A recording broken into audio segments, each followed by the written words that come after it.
morning, everybody, and welcome to this meeting of the Metro Inner Development Assessment Panel. I declare the meeting open at 9:53 a.m. and I acknowledge we're hosting this meeting on the traditional lands of the Whadjuk people of the Noongar Nation. We acknowledge the Aboriginal people as the traditional custodians of Western Australia, pay respect to elders, past and present, and the ongoing connection between people, land, waters, and people. Meeting will be run in accordance with the MIDAP standing orders and the MIDAP regulations 2011.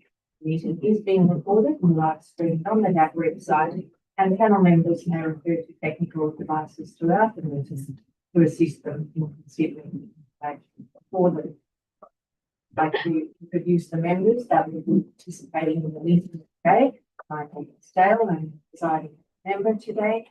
With me in the room, I have Francesca McCanty, Deputy Presiding Member, Andrew Powell, Specialist Member, Mayor Gary Mack, Member of the Town of Cambridge, and Councillor Kay Harlow, a member from the Town of Cambridge. Apologies, there are nil today. Item 3, opening of minutes, minutes of all business are available for that website. Moving now to part 3, which deals with the Town of Cambridge. Item 1, declaration of due consideration. The panel members need to consider all the documentation contained within part B of the agenda and the part B related information. Could I please confirm by a show of hands that members have considered all? Item 2, disclosures of interest. I have received a disclosure of impartiality request from Councillor Barlow. She has been contacted by certain community members about this development. She has advised me that she was only listened to their concerns. She is not committed to any position that she will take in the matter. I am satisfied that this was the her role as a councillor of Cambridge, and given that the councillor has advised she will judge the application on its merits, I'm happy for her to support about it. But I checked with our local government staff members whether this application has been before you on a briefing or a meeting. No. I don't hear any other disclosures of interest at this point. Do any members wish to make any declarations in relation to the meeting? All right, moving on to item 3, the form 1 application before us today. Item 3.1, lot 101 and 9 Cambridge Street and lot 4 and 71st Street, West Liverpool. Additions and alterations to the existing tap number 25/02099. We have 9 presenters on this item today. We have Andrew Green speaking against the application, Samuel Santana speaking against the application, Coralie Carosin against the application, Alex Carosin, who I think we have online, speaking against the application, Jane Macy against the application. We have Tim Dalton from Davis in support of the application, Jacob Martin from WSP in support, there's Lynn from Stantec in support, and Joe Bailey from Australian Building Protocol support. We also have Simon Shubrow as Scott Davis and Yvette Nielsen and Kate Allen. I believe we have them online, is that correct? And they are ready to Alright. Presenters, I remind you that in accordance with our DAP standing orders, your presentation is limited to 3 minutes. We have read all the documentation that you have provided us, so you're encouraged to focus on the most salient points you'd like to get across within your designated 3 minute time frame. I will call you to time when your 3 minutes are up, and your panel members will be invited to ask you questions after your presentation. And before you are closed out, would you like to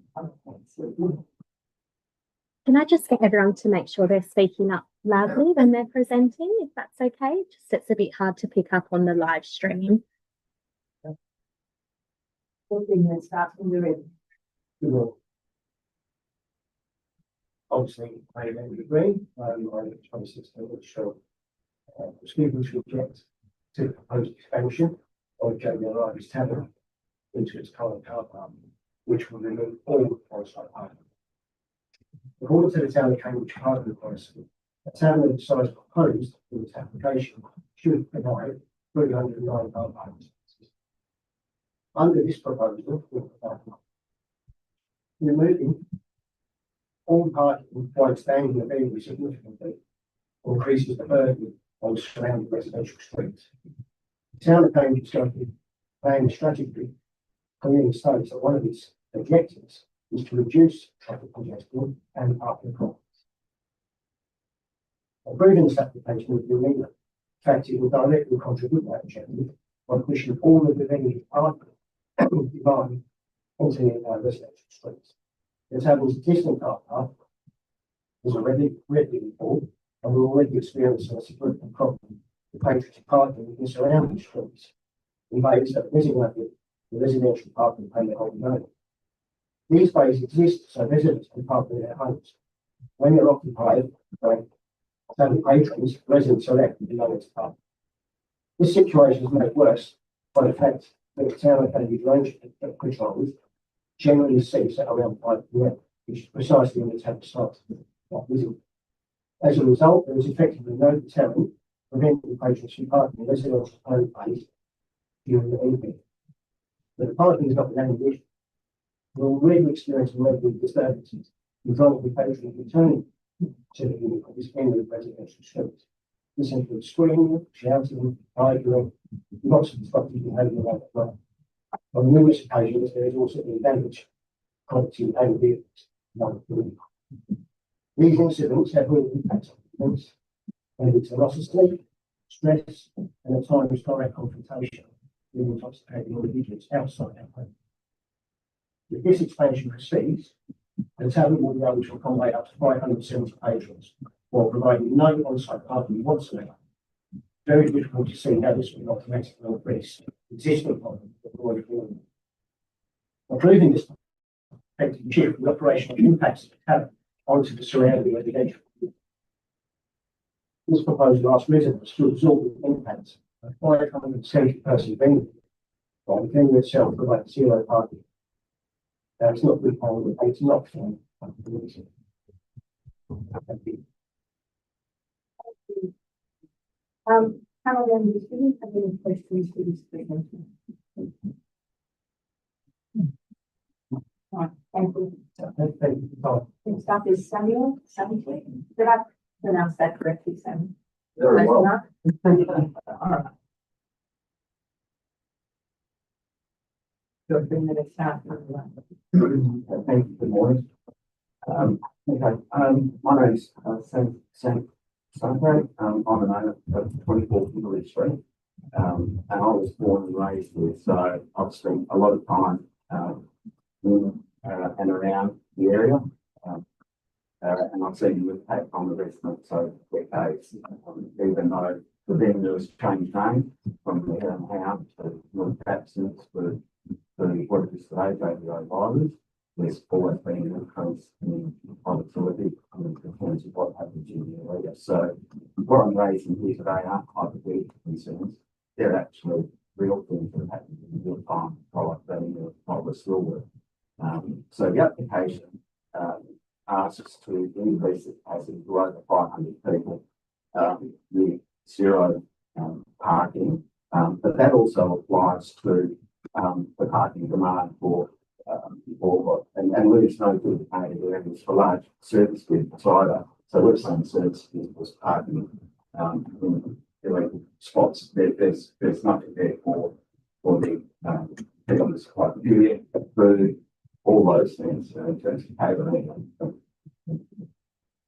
is there. So the overflow parking at Kimberley Street, the surrounding streets, that's always been a constant problem.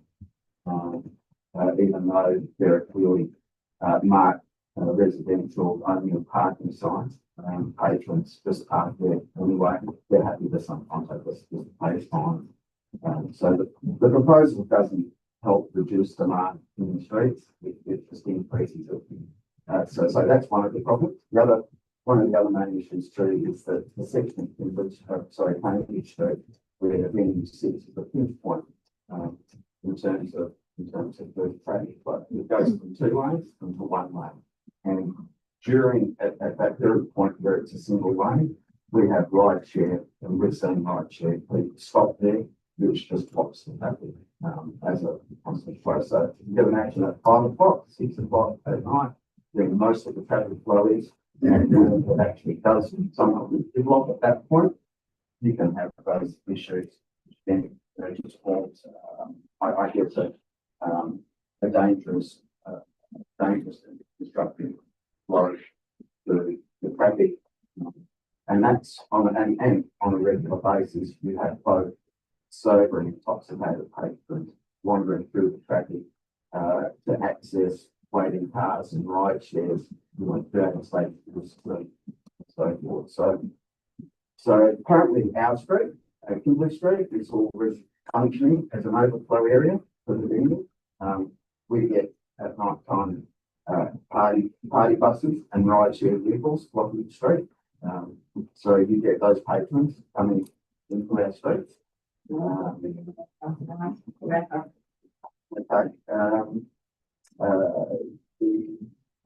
I guess the proposal effectively turns the surrounding residential streets into an extension of the venue property itself, while residents are left carrying consequences, the noise, the safety and the continued disruption. So, thank you. Thank you. Are there any questions on what's for the You mentioned this is for Polish communities, the labour parking being a spillover effect into maybe just between conflict and social behaviour. So how can that occur?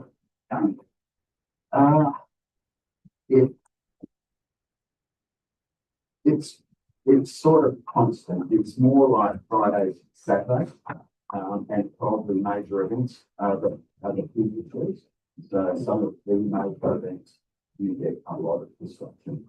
And what am I doing for these some Patrick's Day and Christmas, St. Patrick's, and whatever other events that the football. Football used to happen. It was worse when the football was on.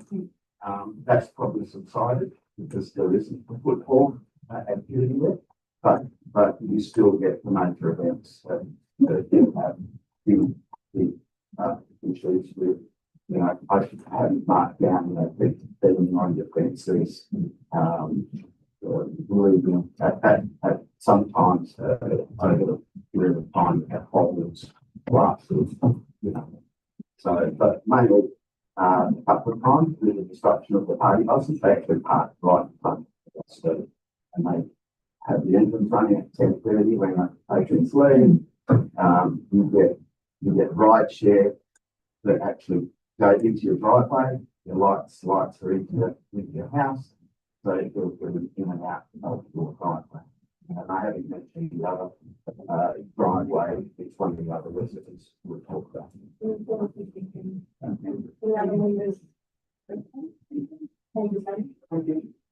Our next presentation is foreign. Harrison, good afternoon. My president. Have you read it? Karate. Very nice. Your satisfaction. Thank you. Good morning, everyone. My name is Farali, and I live directly next to Baby Larry's, with my home also accessed from Howell Lane. I object to this proposal, doubling the venue's capacity would significantly increase the safety and security risks already experienced by me and my neighbours. The proposal relies on new pick-up and drop-off bays on Cambridge streets. In practice, this is already where patrons are dropped off, picked up, and wait for taxis or rideshare vehicles.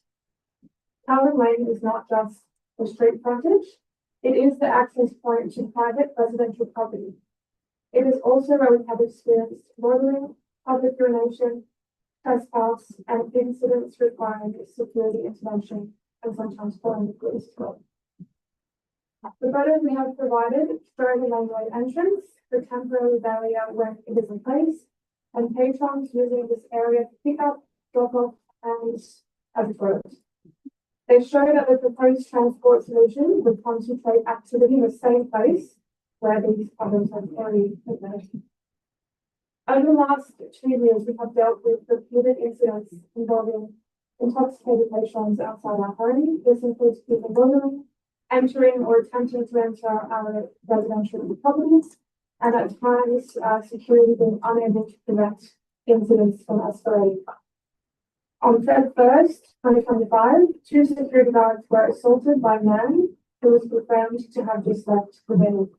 This occurred right after the temporary fence had been taken down, and as this patron attempted to use Parliament Lane as a toilet, police and ambulance were called, and both guards were hospitalized. The CCTV footage we have provided show evidence of repeated issues we have experienced, especially on the weekends between Friday and Sunday. This includes patrons gathering near the laneway, as noted for the taxis and Ubers, public urination, and people entering private residential access areas, which is our driveway. The cameras do not capture every angle or every incident, so the actual number of events is likely greater. Another example of escalation is when a patron ran through a resident's property, attempted to jump into the backyard, climbed over their car, and caused damage to our security environment prior to removal. As a woman living immediately next door, this has changed how safe I feel in my own home, especially on the weekends and late nights. There have been multiple times where coming home after a night out, let's say around 10 p.m., 10:30 to 11, I'm not sure what I'm going to be faced with, whether it's going to be intoxicated night right outside the door.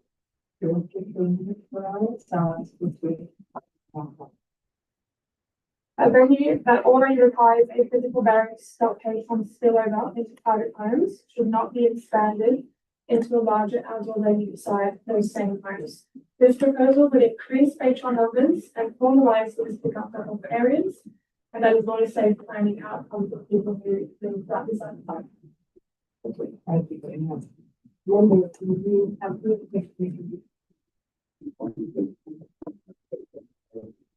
So this is your true concern to your physical damage to your property and also your personal safety, that if you're threatening outlets, like people have done, they will testify to existence that I've proved framework. So you feel that as a woman that you actually feel that you're on the street,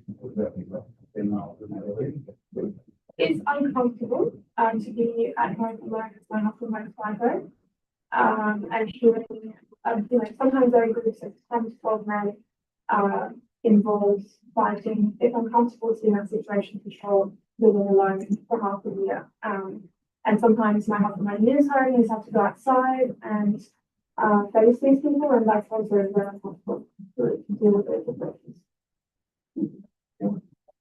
We have Alex Carlson online. Alex, will you hear us okay? Yes, a little bit muffled, but I guess you guys can hear me on my side.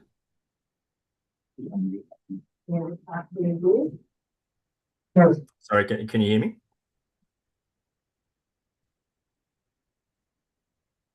It's not on mute, but we can't hear you. I'm not on mute, so I'm not sure. We can hear Alex quite clearly. Hello, can you guys hear me?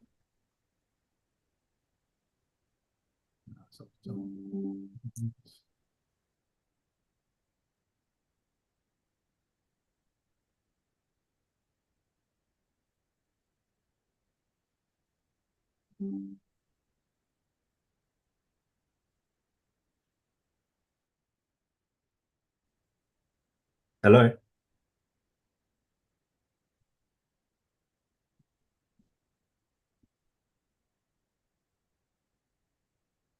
Hello?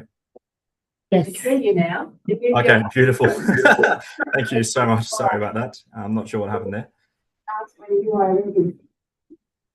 Okay, so good morning all. My name is Alex Garrison. I live directly next to JB O'Reilly's with my home access from Carlin Lane. I object to this proposal because the venue is seeking a significant expansion before it has shown that it can reliably manage its existing impacts. So in October 2024, I lodged a Section 117 complaint under the Liquor Control Act together with other residents. That complaint followed repeated issues involving public urination, intoxicated patron behavior, trespass onto private property, excessive music noise, late night disturbance, and inadequate security. That matter remains active with no permanent resolution. That is relevant because the same impacts are now being assessed for a larger venue with significantly increased patron capacity. Noise has also been a recurring issue. The venue supposedly relies on a noise limiting device, but we have been told multiple times that this can and is often bypassed. So the issue is not just whether a control exists. The issue is whether it is enforceable, reliable, and actually used. These impacts have affected more than just my household. They have affected Carlin Lane residents, Kerr Street residents, families with young children, and nearby businesses. As part of my objection material, I provided a written statement from a local specialist dental surgeon. He relocated his business and practice from across the street last year due to continuous trespass by patrons and disturbances affecting his business. That shows that this is not just a neighbor dispute. My greatest concern is the safety of my wife, myself, and my neighbors. Residents should not have to monitor CCTV, message venue managers, or rely on temporary measures to feel safe at home. The clearest evidence is a temporary physical barrier at Carlin Lane. It was introduced because under the existing scale of operation, the venue could not effectively prevent patrons from entering private residential property. The barrier works because it physically separates departing patrons from our homes. But when it is folded away, removed early, or not actively staffed, the issues return. So this is a known operating problem at the exact residential interface where the proposal now seeks to concentrate more activity, including pickup and drop-off movements. I met and spoke with AVC's stake manager several times last year, most recently in November. Despite this, I have received zero confirmation of what control measures introduced after mediation would remain in place. These controls are already necessary for the current operation, but they are voluntary, operator dependent, and not guaranteed. So that is not a sound basis for approving a larger venue with more outdoor patron activity. This expansion would intensify unresolved impacts at a location where the venue already depends on temporary controls to manage basic separation from its neighbors. For those reasons, I respectfully ask the panel to refuse this application. Thank you. Thank you, Alex. Members, please, on this presenter for that.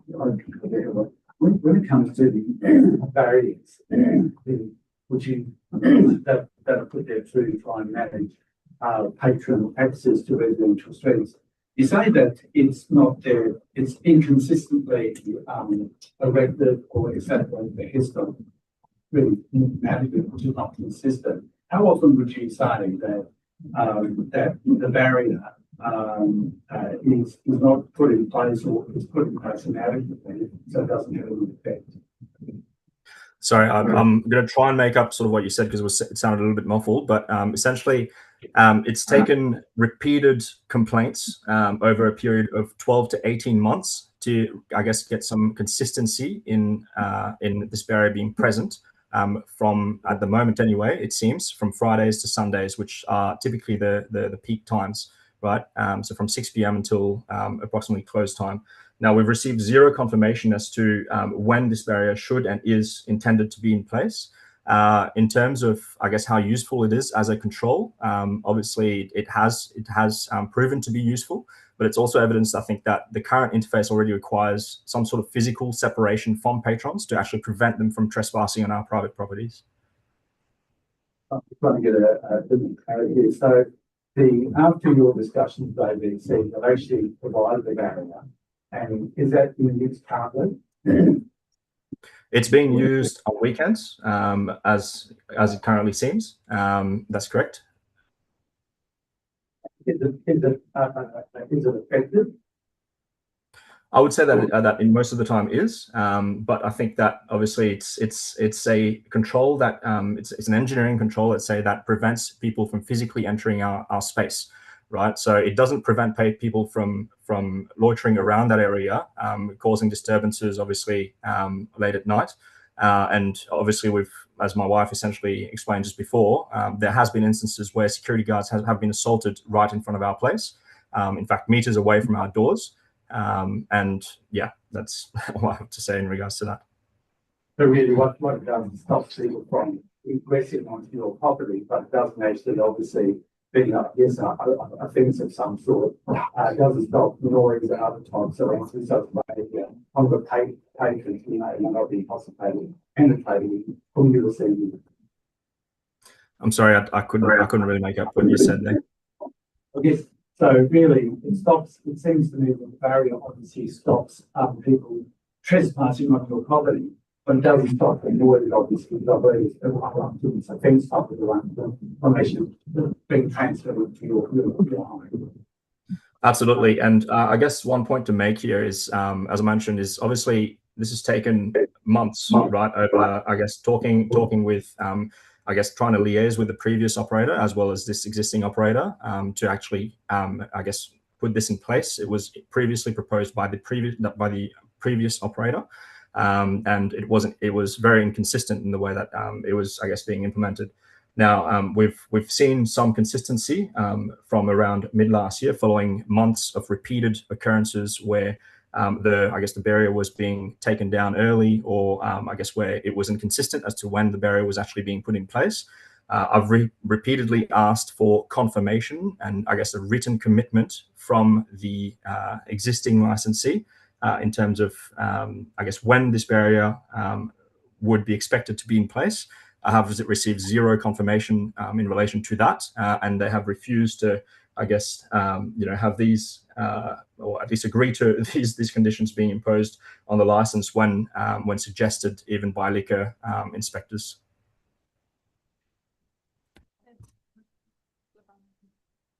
Alex, was this barrier used when it was maximum capacity over St. Patrick's Day? Yes, that's correct. It was used. Now, that didn't actually prevent patrons from congregating around this area at all. So we had people essentially just sticking around the area, climbing on the front fence. Security were in no capacity whatsoever to be able to actually get them to disperse. It didn't stop anyone from stopping in our, I guess, at the entrance of our laneway to actually for ride shares or Uber drop-offs, pickups, or whatever it may be. So in fact, it actually blocked the entrance to our laneway to multiple people, even tradies who actually attempted to enter my house that day. So they had to actually go through and do rounds of the block 3 or 4 times. And this happens on a regular basis on those extended trading permit days, which is something that gets somehow consistently approved. But despite I guess the number of incidents that we've tried to talk through. Thank you, Alex. Any further questions of this presenter? No. Thanks for your presentation. Our next presenter is Jane Watson. Table, Jane.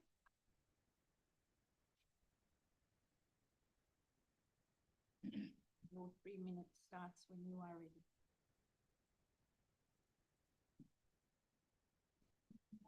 My name is Jane Macy. I've lived at 14 Kerr Street for 17 years. As you can see from the attached image that I included in my proposal, I live directly across from the car park at JB O'Reilly's. I'd like to bring to DAP's attention how the proposed development would negatively affect me and my home if it were to proceed. My primary concerns are noise, unsafe pedestrian and vehicle traffic, and antisocial behaviour. With recent changes in ownership and management, we have seen a significant increase in the number of issues with the current establishment, as Alex has described, let alone increasing the patronage of the establishment by more than 100%. Noting from the image that I've provided in my submission that this pub is located in the middle of a residential location, surrounded by homes. The first issue is patron noise and its impact on Kerr Street. Others are affected by noise from the bands. Noise impacts for us are impacted by patrons on the veranda and in the car park after exiting. We are in the process with Alex and others of a Section 117 complaint on this very issue that remains unresolved. Like Alex, we have experienced limited response to our request for clarity. The proposed amount of people the new development plans for in an alfresco area and the effectiveness of the proposed noise abatement measures, let alone the existing abatement measures, would significantly increase the noise, leading to disruptions for the street and my home. I can't see how you could adequately contain the noise from 200 odd people in an open area garden just 5 metres from my home. The noise would just be unacceptable to us. The second concern we have is traffic safety. Historically, the patrons have caused traffic issues near misses and cars, as cars do not safely park to collect or drop people off, but rather block the street, both Cambridge and Kerr. Regardless of any measures implemented with respect to drop-off bays, this will continue to occur and will increase in severity. Currently, a significant amount of drop-offs and pickups are completed in the car park. The absence of any car park or any area to do this, added to by the significant increase in patronage, will make this worse. Traffic issues and subsequent near misses or worse will significantly increase, both from people trying to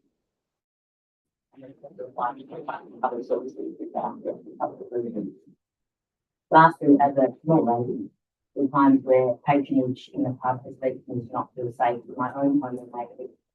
Note the number of patrons developed in the past with the pub has been allowed. I have experienced drunk patrons fighting, street drinking and street urinating personally on multiple occasions. We have just constructed a high nickel front fence in alignment with approval from the council, I would note, around our front yard to provide a barrier between the patrons and my region. I'm conscious that choosing food next to a pub comes with certain conveniences. I don't think those conveniences should significantly harm your day-to-day life or make you feel uncomfortable or unsafe. Recent experience suggests this development will adapt to me, my home and university. Thank you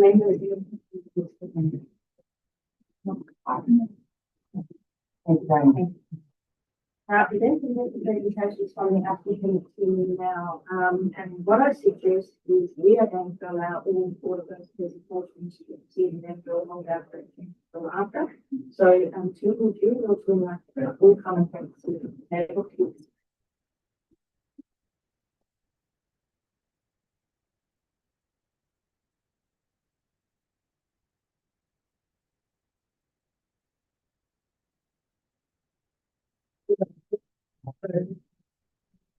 We might be, well, we know what we're going to do, we might be. I'll let it run for 12, at the end of 12 minutes delivery. So, fine. Good morning, providing member and panel.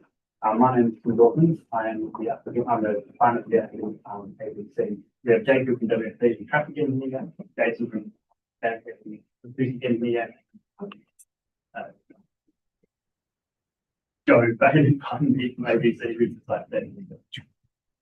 Firstly, we'd like to acknowledge the town's work on this application. Regrettably, this kind of took a rapid U-turn towards the end of the process. We'll never allude to any mention or refusal, and none of the 6 recommendations or refusals were ever raised with us, and we were to discuss it with them. Over 3 rounds of RFIs have proceeded with that what we have. But that's okay. Our request today is the panel support the application, subject to appropriate conditions. Recognising that the key issues raised are all capably managed.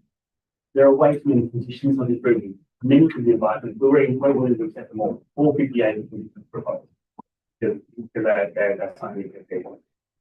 The proposed presents a significant reinvestment in a long-standing venue, transforming an underutilized car park into a high-quality upgrade of hospitality space. Benefit of the outcome is clear, and the town acknowledges the benefits that in RAR. It is strongly aligned with existing and proposed draft planning frameworks. Put simply, delivers a better urban outcome than the existing conditions. The key is the management. Planning part of the panel is not only whether there is risk or impact. There are risks of impact, but whether they can be appropriately managed through conditions and environment, and in this case, they can be doing. This is the research. We've heard from local residents and they've outlined the issues with current arrangements. But a refusal is that we have to change market. None of the concerns have been raised will be resolved through a refusal issue. Only approval provides opportunity for improvement to the local area. The intent of the proposal is one of repair. whereby the car park is converted to a garden sanctuary where the community feel comfortable and welcome. The overall is intended to be a food-driven place that appeals to a wider demographic, particularly families. This is not unprecedented. We've seen this happen quite a few times, and each time it is controversial. The Legal Hotel used to be a massive beer garden, a massive indoor place. It had a huge car park, and they turned up and they built the garden. It's all just an outdoor sanctuary for everything car park. And now that's such an iconic venue and we couldn't imagine living without it. But it was controversial at the time. The car park's gone, the garden's there, but it changed the customer, it changed the way people use that space. And became particularly different venue. The Claremont Hotel is similar. The Claremont Hotel has a planning policy that requires 650 car parking days to provide the Claremont Hotel. The context is Nate's car park is 646. So we've got about it meant to be the car park on baby premise. The venue was carefully redeveloped, removing the drive-through workshop, addressing the north-facing for Woodridge Street, and has re-energized baby terrace to deliver a more focused centre. Importantly, this venue is managed by ABC, but then able to demonstrate its ability to successfully manage patient behaviour, and there's been a notable improvement in Claremont despite the venue's dominant in size.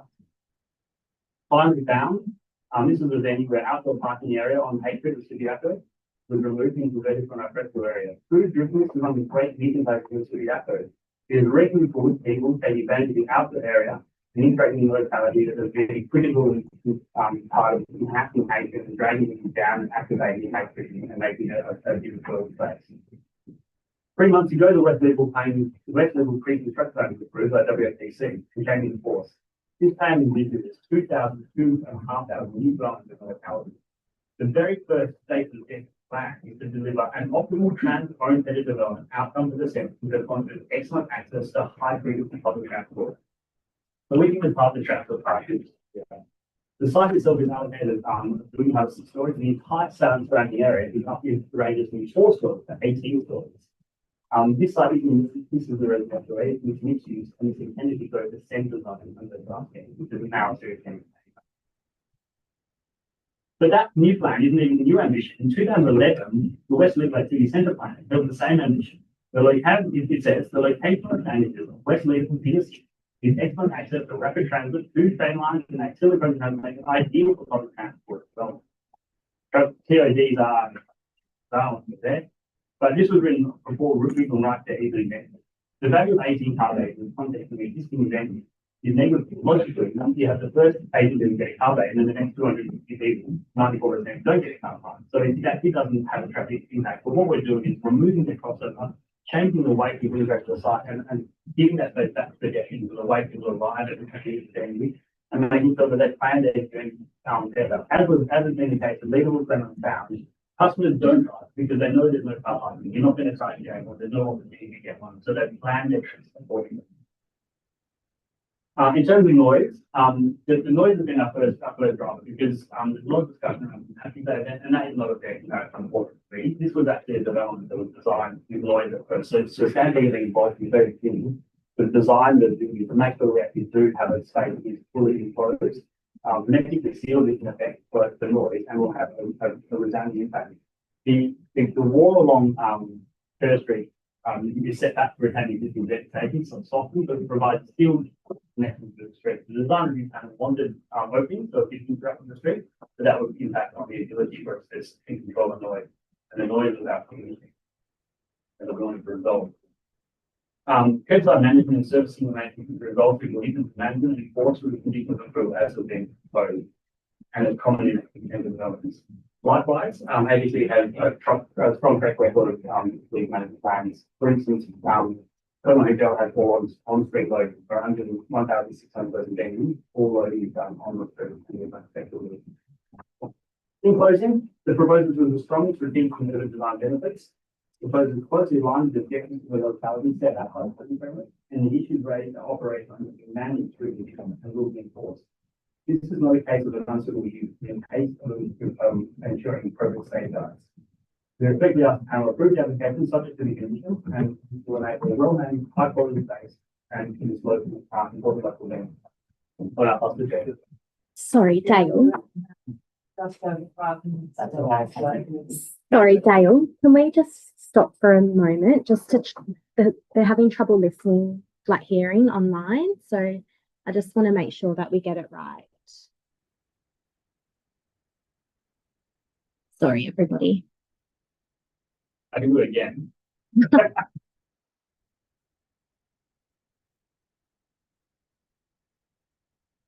Can anyone online confirm if they can hear me okay? Yep, confirmed. Yes, we can hear you okay. We're struggling to hear most of the speakers in the DAP room clearly. It sounds muffled and like they're underwater. That is in good place.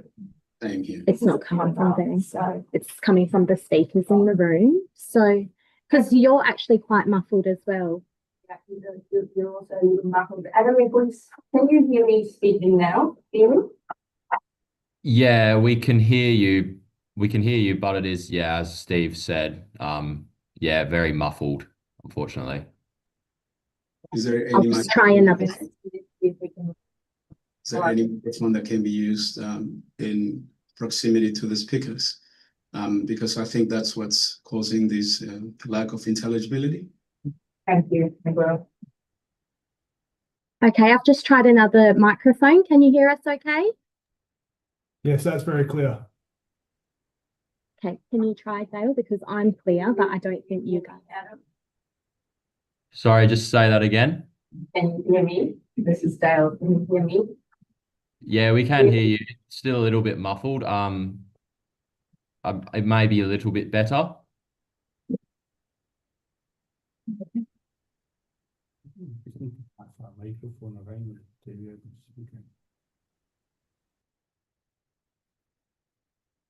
And now, can you hear me now? Yeah, that's crystal clear. Right. We will continue, but we're all going to have to speak up a little bit, including the presenters online, so that we can hear you, or the staff online when we get to you. I'm going to revert back to Jacob. Jacob, you. Okay, thank you. I will, in the essence of time, be clear and brief. Tim did a wonderful job of describing the general traffic overview. The one thing I'd like to add is I'd like to thank the town and Transcorp for putting together quite a diligent response. They did quite a lot of work to look at the parking, the traffic issues, and the behavior of patrons. They documented that really well. One of the things that they identified through that was that there is a clear and defined need for a pickup drop-off zone, that the absence of that is causing behavioral issues that propagate through the local network. And we have been working with the town on identifying an appropriate location for that. That is something, because it's in the public realm, we require the town's assistance for, but we are working with them to make that happen.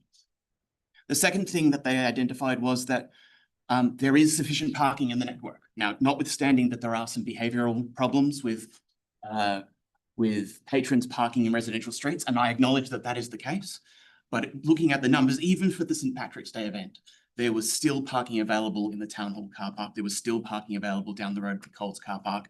These large destination car parks still had available space.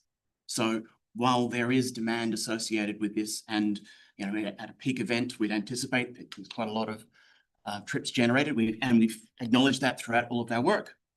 The ultimate outcome will be that the network can handle this and can create a better outcome than we have at the moment. Thank you. Yeah, I have 3.5 minutes left. Yeah, so not to reiterate anything, but just to add, so essentially when we look at benchmarking against St. Patrick's Day, we have this wide open space. I guess a simple analogy would be, you know, if we look at a wall, a big hole in it compared to have a wall, you have a very small hole in it, you're going to have substantially less noise coming through the wall with a small hole in it. And essentially what we're doing with the design of it is that now we have this fully enclosed space. This should improve the overall acoustic amenity for all residents in the area. When we look at the size difference between capacities, almost increasing by quite a bit. In terms of just generally speaking, crowd noise, when we look at doubling, we're maybe adding 3 to 4 decibels without getting too technical. But the building fabric itself, when we look at, you know, the masonry walls, we look at the glazing, we're reducing at least by, you know, 20 or so decibels. So I believe that the built form itself will drastically improve the noise that's being transmitted. Not to take too much time. Thank you, Joe. And then also in 2.5. door closing and things like that, which isn't attenuated at all. Okay, thank you. Yeah, Joe from ABC. We have just under 30 pubs in WA and about 250 nationally, with the second largest hospitality operator in Australia. First of all, I appreciate that there were definitely issues prior to us taking on the venue with the previous owners in regards to the frequency of poor behaviour by patrons, but we've addressed those. I think we've fixed them. The frequency is much less, in fact, very rare and isolated, and we record all of our incidents and take our licensing very, very seriously, and we'll continue to ensure that we look after the amenity and then we fix any issues. And we've always been very open to the residents to contact us, meet with us, and deal with those so we can address each one specifically. In regards to the way I see the venue, at the moment, it's going to be a big change. I'm feeling it's going to be more food led. We're building a bigger kitchen. It's going to be attracted to more families. So it's going to be a real different clientele in that beer garden area. And if I was to compare that to other projects we've done, I would talk about the Vic Park Hotel, the Bassendean Hotel, the Guildford Hotel. We own all of those. We obviously did the Claremont, the Bentley Hotel, and we're building a new hotel in Brabham as well. They're all very much geared around food and families, and I would expect that that's where the majority of the new patronage would come. I agree, it's absolutely going to be a reset and a gem and an icon for the community. And for me, I don't foresee any issues in regard to what's been previously raised, because it's going to be a bit more of a different direction of venue, and we'll definitely manage that accordingly. Thank you. Okay, I'm going to hand to the members now to see if there are any questions of the applicant. I'm going to start with Mayor Mac. Yes, I do. So really, I'll address this to Tim, but obviously he can refer to others. But your answer to isn't the two your answer to some of the current complaints from neighbours and so on is intensification. So I don't think there's any. So is your answer to some of the neighbours' problems in part you say that it's a change of clientele, and also the intensification of it will actually cure those problems. Where can you tell me the logic in that? In terms of how So by expanding it and intensifying the use, it'll decrease problems. Well, it's the different clientele, and we've seen that with Tiger Lil's, for instance, which is another AVC venue, which is in the CBD, which was reset. And if you go there, it's a very, very different type of clientele that's attending, because the way they've positioned the venue. And this is going to be like the garden, and so people are going to come along and bring their families, bring their friends, have their. I go all the time to the bowls club, because the bowls club's having to step in where the other venue can't. And the bowls club is achieving that, because you can have the open space area, you can have families and things. And so this is actually trying to achieve that same kind of clientele and make it so that you're not walking past bins and car parking area. And as you walk out, you just get the sense that it's an old Irish pub where you go and get drunk and make a mess. And that's obviously being managed, and that's not, but the philosophy and the design and the type of people it's attracting via Instagram and other things will definitely change the clientele. And then other people who don't want that to be around families will choose to go to other venues or not go out at all. Isn't it the case though that you cite the Claremont Hotel and the Leadable Hotel? Isn't it true that whole venue will not have the intensification of residential areas within the immediate facility? Well, no. Well, thank you. The Claremont Hotel is a higher order centre. But this your own scheme has suggested this to go to centre. So you're wanting this to be 4 stories to 18 stories in the area. And the Vic Park Hotel backs onto residential, and it's residential on all sides. It's the same size capacity. So the Vic Park Hotel is probably the better example in that case, where we brought enough fresco area in, got rid of the pool hall, and turned it into a family-friendly thing. And that is a venue. If you visit it, you'll see that it's actually attracting a demographic appropriate to that space. It's not a residential area. It's a mixed-use area, but it's within. We respect our responsibilities of being part of that community.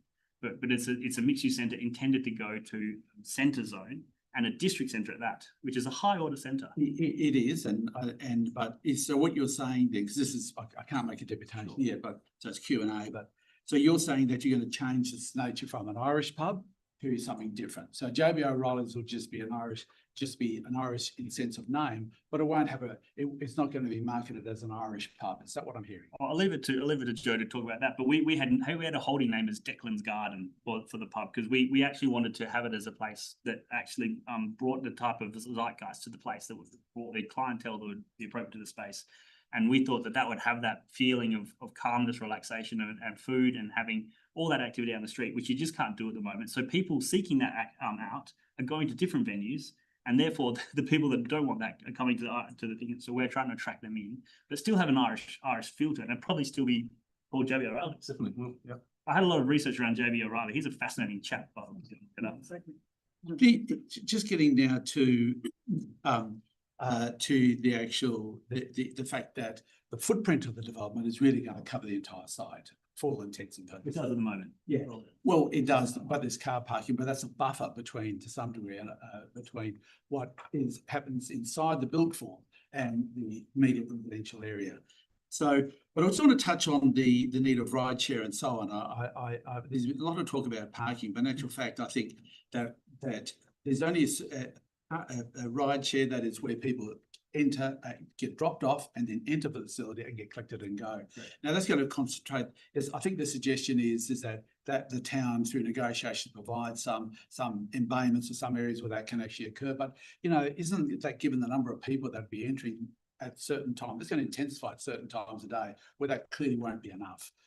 And that's one thing. And second, that, yes, you can. The Claremont Hotel has three drop-off bays. That's licensed for 1,600 people, and that works perfectly acceptably. If you visit that venue, you'll notice that they come. People don't leave the table until they've seen the Ubers arrive. They walk out, they jump in, and it goes. It's really, really effective. We're crossing a crossover, so we're crossing a 16-meter wide long crossover, and ideally turning that into that same level of zone. Isn't the road network though around the Claremont Hotel quite different to the very narrow streets such as Caitlin Lane and Kerr Street? We've got Cambridge Street, of course, which is a main road, but isn't those areas around there slightly different, narrow road network and different road distribution than what you said at Claremont? Well, Hay Street would be very similar to when you take the Found example. Rockby Road would be very similar if you take the example there. It's a district centre with two train stations. This is probably one of the best TODs in Perth. There's very few places that have this level of amenity to arrive by different means. I've never driven to a pub in my life. It's for the community to walk to. And my mum and dad went to called an Uber themselves for the first time when they went to the Claremont Hotel. It changes behaviour once you know that you can't turn up and park there, or you choose to go to Bentley, which has something like 120 car parks. I'm not talking about parking. To the question of rideshare. Yeah. Okay. Did you get the answer you were after? No, I think that it was partly answered. What the answer was, I think, Chair, is that that what's in the Claremont is sufficient. My response to that was a counter question was that, well, isn't that a different road network? And then we drifted somewhere else. Okay, so I'll follow on. It's from a traffic perspective. The capacity of pickup drop-off bays is really high. People are stopping for between 15 and 90 seconds for the most part. So the number of bays is important because you've got simultaneous arrivals. But as the very diligent review by Transcore showed, we have somewhere between, at max, there was 13 pickup drop-off events within a 15-minute period. That's, at worst, 1 per minute.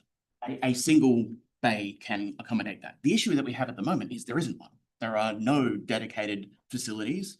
And as the local residents have identified, in that absence of any formalized location, it's a carnage. It's people doing whatever they want to or need to get by. Active management of that will make a big difference to behavior. And all of the work that we've done so far with the city, with the town, is to try and identify where that would go. There was a preliminary recommendation where we were taking the existing crossover location and trying to reallocate that space for pickup drop-off. That was knocked back for other reasons, but we were working with the town to try and identify where the appropriate space would be on Cambridge Street to mitigate the impact elsewhere. So can I just follow up on the road? Sure. So you obviously have ratios that you look at for rideshare, and you've quoted some statistics now. What do you expect will happen when more than 2 ride-share vehicles arrive at the same time? Where will those additional vehicles park? And I'm not taking into account what ifs about additional bays. I'm talking about what you're proposing now. I'm also not taking into account the current situation. Yeah, of course, of course. Right, we're dealing with what you're proposing. What do you expect will happen if 3 or 4 ride-share vehicles arrive? So I guess if we talk about statistically, because we're talking about something where they're very transient events.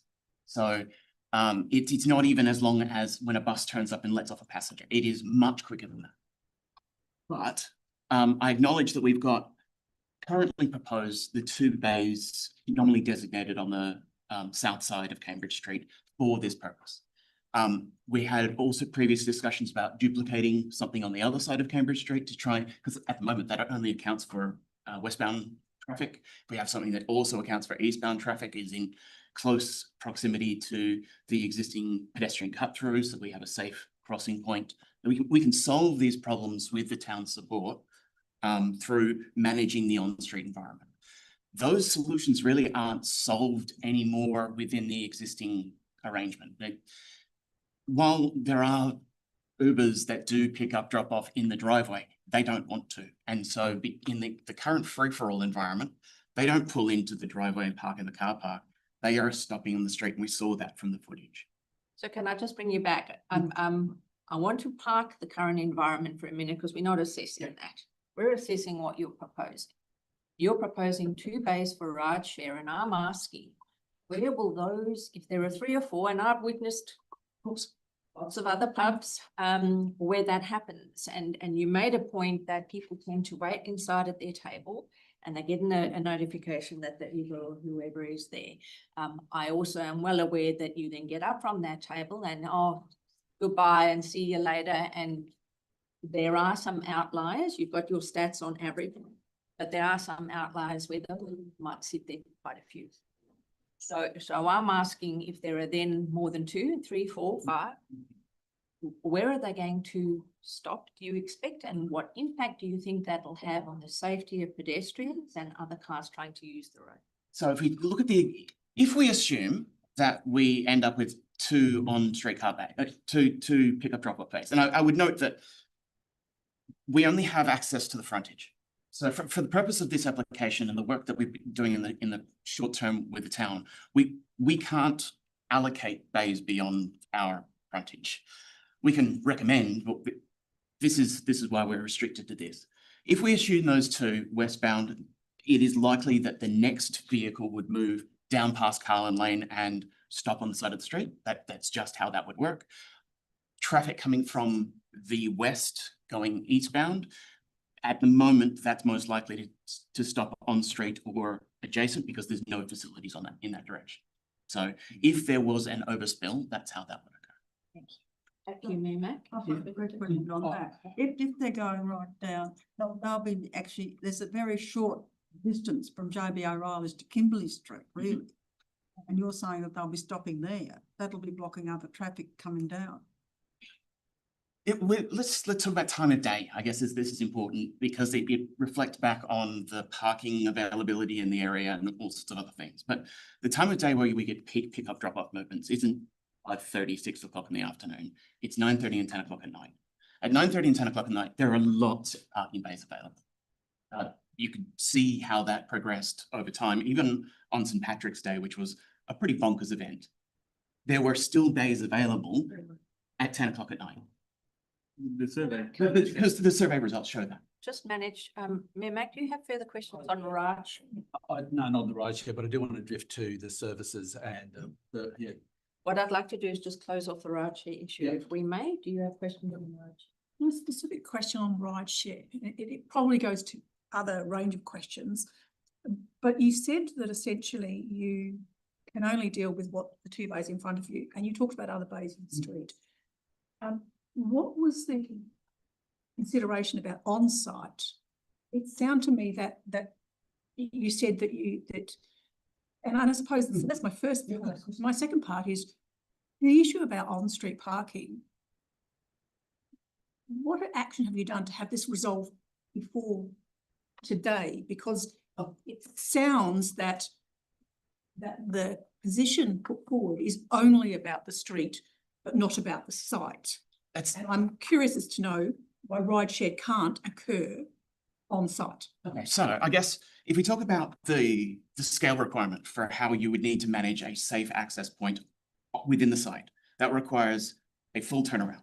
So providing one rideshare bay on site would require a full embayment, hammerhead. It's a really big impact. One rideshare bay, two rideshare bays within the lot doesn't have the same effect as on-street parking. And in fact, it's not really a good use for that because, as you said, if you get 2 or 3 people arriving at once to only a couple of bays on site, it's not a comfortable environment for anyone. If anyone's done school pickup drop-off, trying to run your children in during peak time with only a small number of bays available is bad, which is why good school environments pick up drop-off use the on-street environment.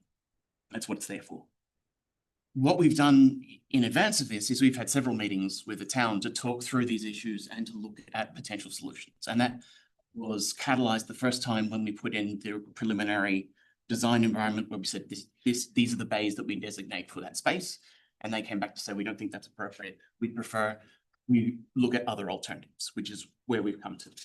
So there has been continuous dialogue between us and the town to try and establish an outcome that will work. I'm going to revert back to Mayor Mack to just finish his questions. Yeah, I've just got, just want to move on if I can, Chair, Sure. to the service facility, provision of service, that is the drop-off of kegs of beer, bottle, cartons of wine, food, and so on. Now, again, this has been pushed from the private domain to the public domain. And what's anticipated is the council will provide some sort of embayment, however described, for these trucks to drop off. Isn't there a risk in this proposal though, and it's subject to council providing this, but isn't there a risk that some of the truck drivers might be tempted to go to Kerr Street to actually park in the middle of the road and do their deliveries there, whereas before they go on site where the car park is? So isn't that another example of spillover? And why should that be acceptable? I would say that risk is no greater now than it will be in the future. What you're describing is something where we have a defined servicing management plan that the drivers are required to apply to, that they would then be violating. In the same way that if they parked on Kerr Street today, instead of pulling into the car park, they would be violating their existing servicing plan. The on-street environment that we have proposed is entirely consistent with its best and highest function. Like the servicing needs of even a venue like this, it's only very sporadic. It's a few times per day. Those times don't align with all of the other pickup drop-off requirements. So using that bay for that purpose is a really good use of that bay compared to what it's doing at the moment, which is essentially generalized 2P parking, which isn't particularly well utilized or beneficial for the locals. Mac, if I could just also add to that, we understand it's a little bit scary, so to speak, but the Fountain Brewery is actually, they make beer there. The locomotive is on the other side of Hay Street, and they wheel barley, kegs, all sorts of things across the pedestrian crossing to the street, and it works perfectly fine. It was people were nervous about it, but it worked really well. And that's for a venue that's actually making beer, taking deliveries, coming and going, and also the food. The Clement Hotel delivers off Goodrich Street and crosses a laneway between the pub. And that works really well as well. It's managed really well by the venue, and the delivery drivers know that they have to behave themselves.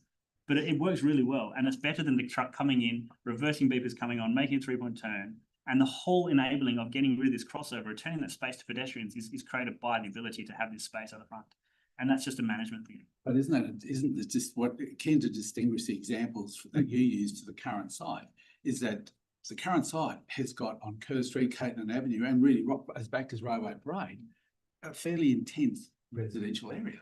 So isn't that the difference between Claremont and the other examples you give, where they're kind of embedded in a shopping centre or adjacent? The apartments are directly above the shopping centre, next to the Claremont Hotel. It's seemingly no difference.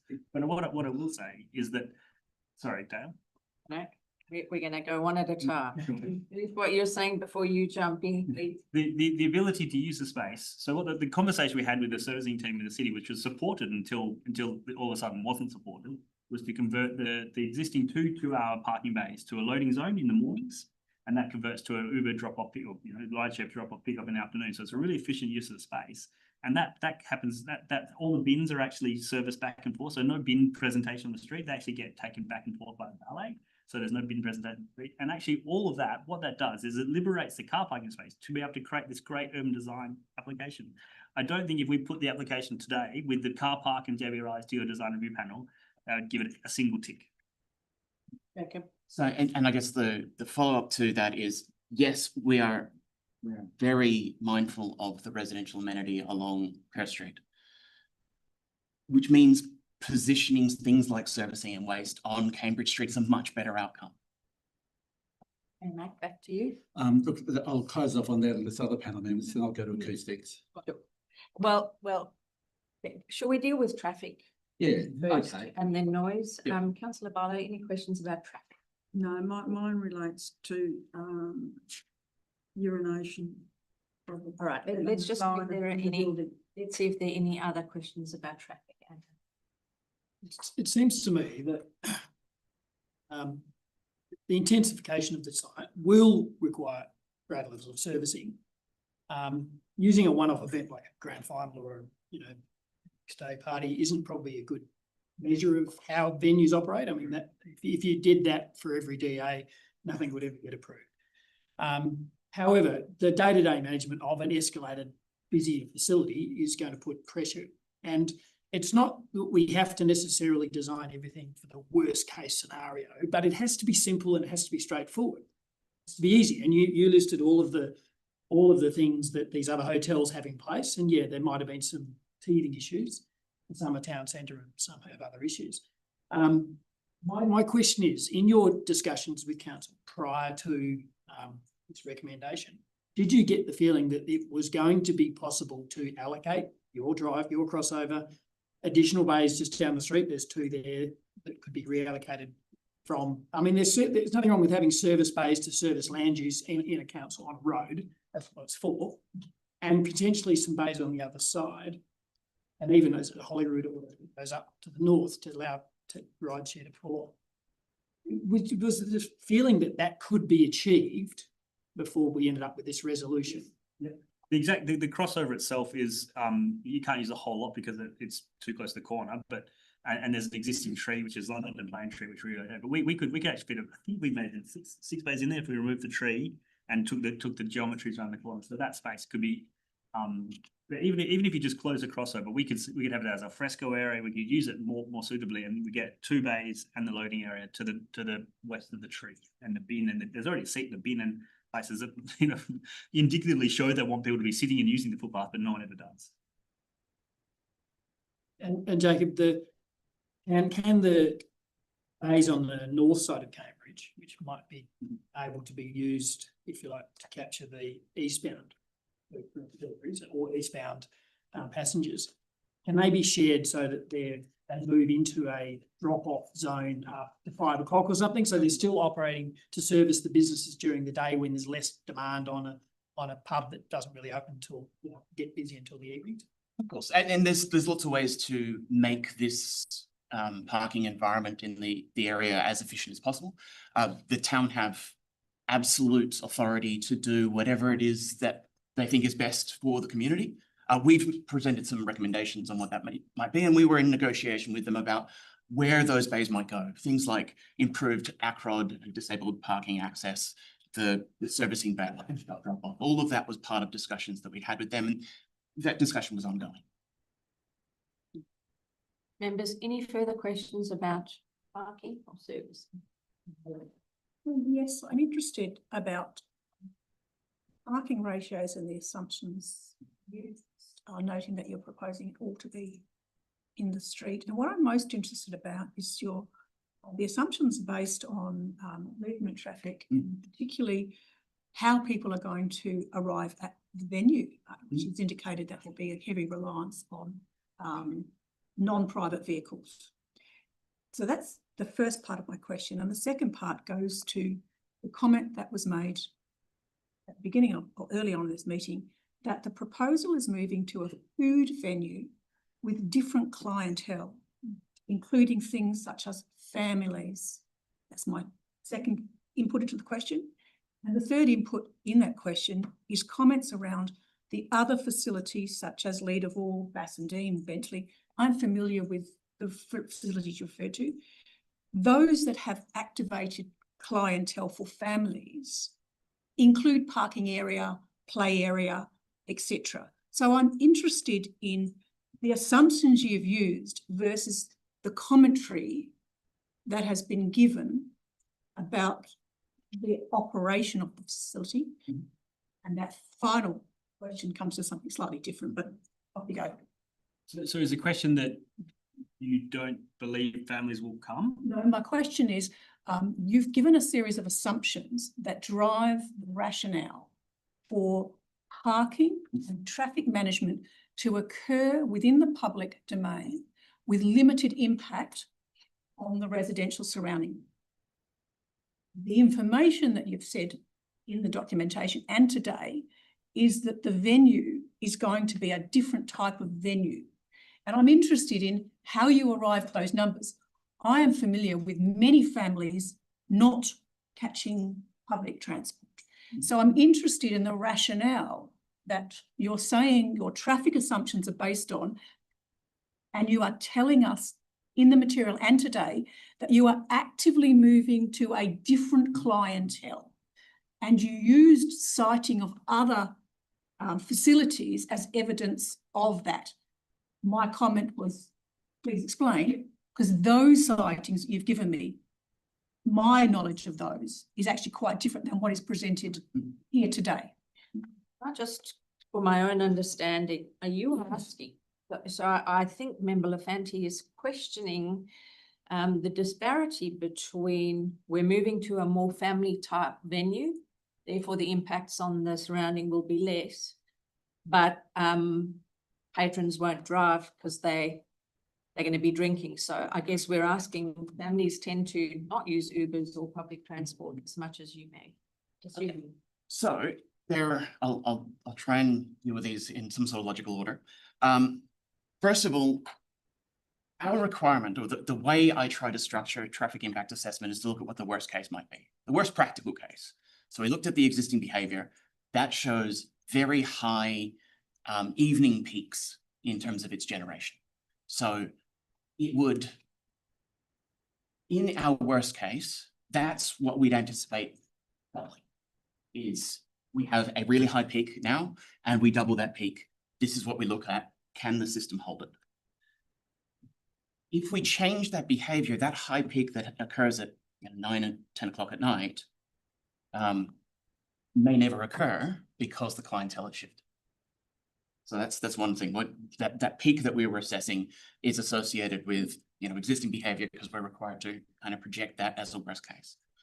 That change in environment from people in their ones and twos going to a pub to families going to a pub, a restaurant destination, also affects like vehicle occupancy. So while we don't have, our current assumptions is if you go by yourself to the pub, you might take an Uber and instead you're taking a family.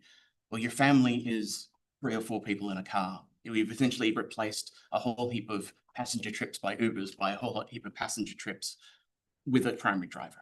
So those things tend to balance themselves out for that sort of midday environment. Is there a question that I've missed? I think there were 3 parts and I'm not sure I covered all of them. You've answered it. You've given thank you. A second separate question.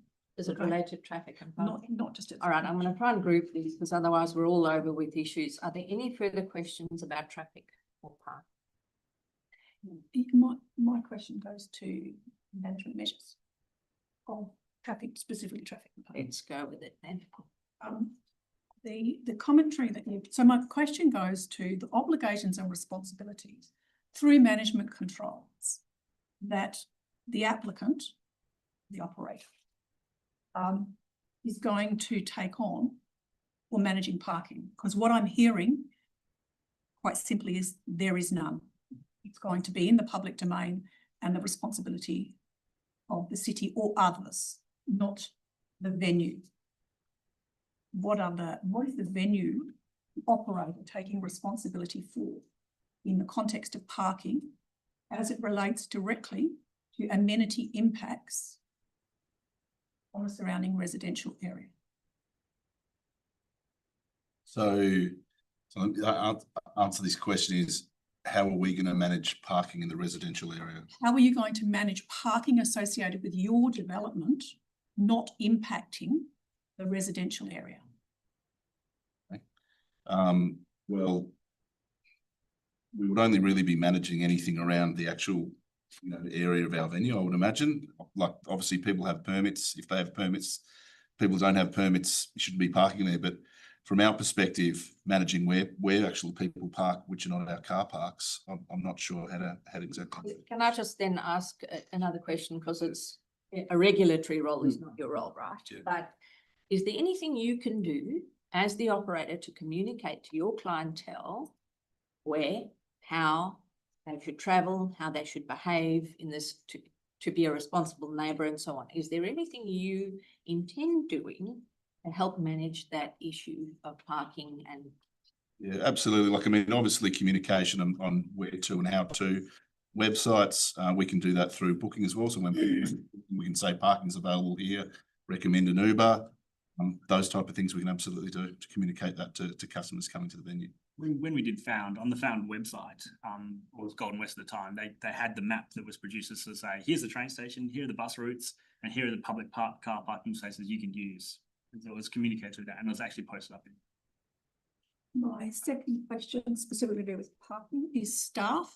Staff is a different set of circumstances to clients and patrons. What are your tangible, specific controls that provide for staff in the context of parking? The material implies that predominantly they will park either in the public area, take rideshare, bike, public transport. I'm interested to see what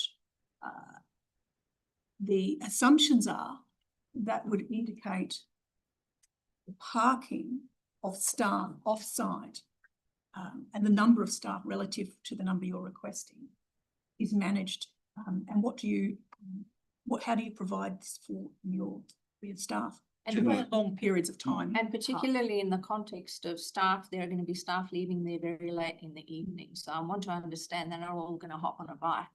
Okay. Sorry, my other comment is that during the day, there are parking restrictions. So I've been out and had a look all around the site, wandered all around the area.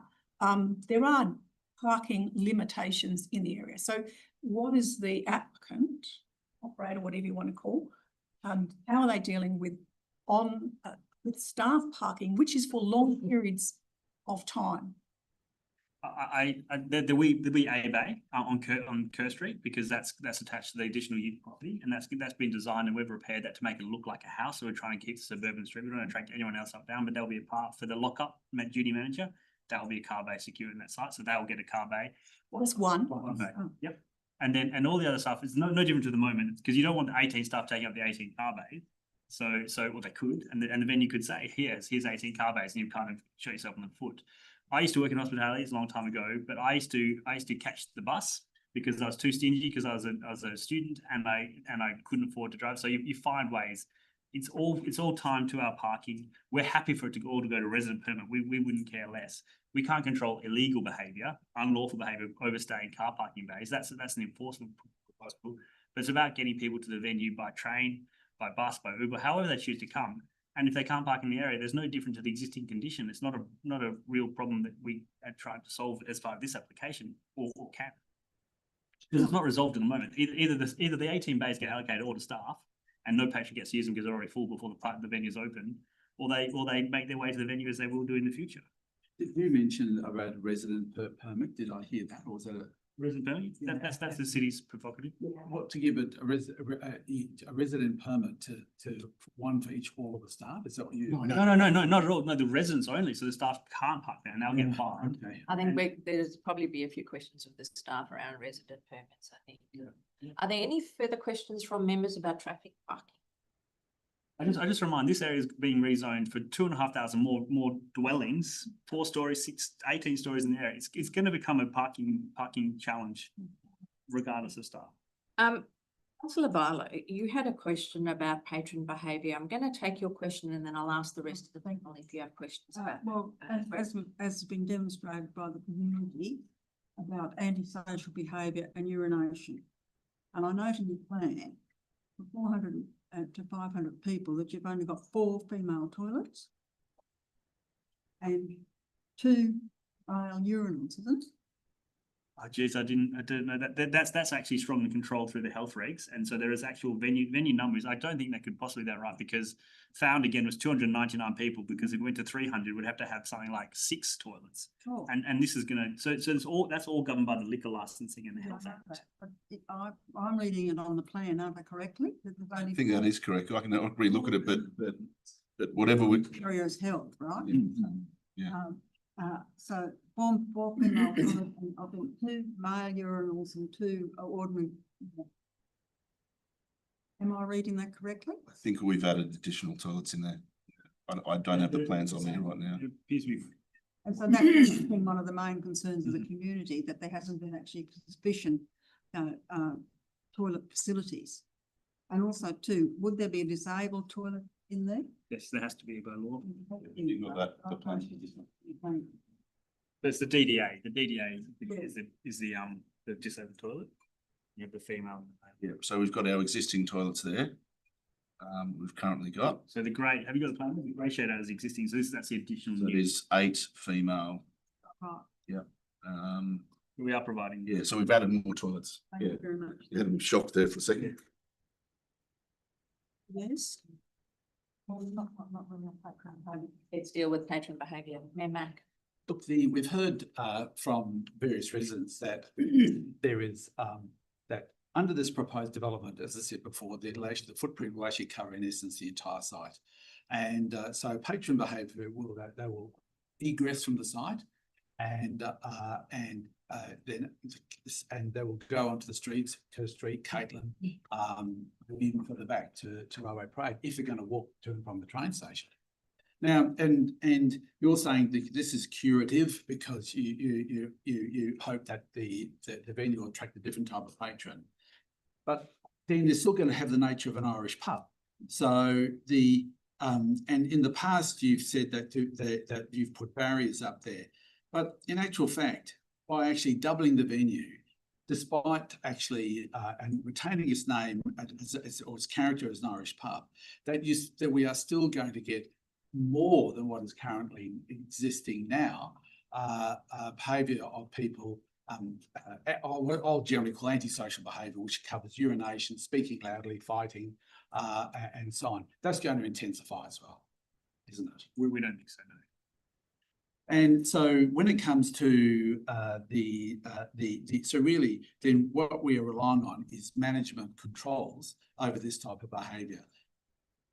And that those management controls, would it be fair to say, haven't actually worked so far, because otherwise you wouldn't have had the complaints that we've had. I would say that they definitely worked. As I said, we were aware of the previous owners and the antisocial behaviour when they were operating the venue, and that's why. Control of the venue now. We're in control of the venue now. So how long? Oh, sorry. About almost 18 months. So when we took the venue on, we were actually aware of that before we even purchased the venue. We said it came very late because we were basically about to sign the purchase, and I was confident that we will have to address these. So we did that by adding additional security, changing times of when our entertainment was, adding more security, operating those barriers. And when we've had our first meetings with Chad, who's, I'm not sure if Chad's actually on the call, but he was the resident direct, like he's the closest resident to the pub, right on the corner, right on Cambridge Street. We met with the residents there, and we already had feedback straight away that they'd seen a lot of change and improvement. We had regular meetings with them over, I 2 or 3 times over the year. They had direct communication with us anytime there was an issue, mainly which was about a little bit of noise, so we'd turn the music down. Any kind of incident that happened in the lane, we recorded. There were some isolated ones there. There was a terrible assault there, and that wasn't a usual regular patron. That was just a very dangerous person that assaulted 2 of our security guards. And to the residents in Carlin Lane's credit, they helped provide security, so that guy got prosecuted as well. But yeah, we are seeing isolated incidents. We have the regulators come through. We have the police come through. They've always been happy with the way we're operating the venue, and that's how we operate all our we operate all our venues with RSA. I don't think that. We have no plans on, say, putting bands in the beer garden. So like we've got it's a bit more lively inside on a Friday, Saturday night, but outside will be ambient, seated patrons. So I don't see. First of all, I feel like we've very much improved the current operation, and second of all, I don't think that that's going to intensify a bunch of unlawful behaviour, because we wouldn't allow that, and we can't do that. We have to protect the amenity as operators. That's what we do in all our pubs.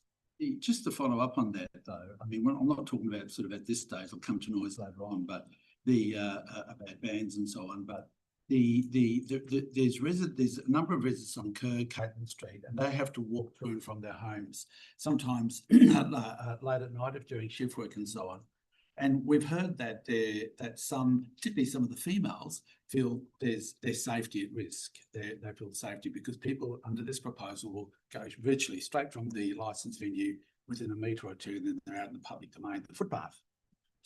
And so, how do you, given the complaints that have been made, how do you propose, what in some detail you're going to manage those patrons? I know you've got the responsible serving at alcohol and so on, but if that was working well, we wouldn't have had the complaints that we've had. So how do you propose going forward with the doubling of the venue's capacity to more intensely manage that? It would just require, more management and more security measures to ensure that, we'll have more people out the front as people are leaving, to ensure there's no, unruly behaviour disturbing the residents, which is what we're already doing. So, and that happens. That happens in all venues. So. But with the gateway, there's a far better way to monitor people coming to the venue, whereas at the moment you sort of walk out into sort of random car park with things happening everywhere, bins, and so the actual behaviour that people start, it's sort of harder to control because the car park kind of spills out. Well, this will be a curated space which actually will have security on the entrance and be able to observe people walking out onto the street, which we can't do at the moment.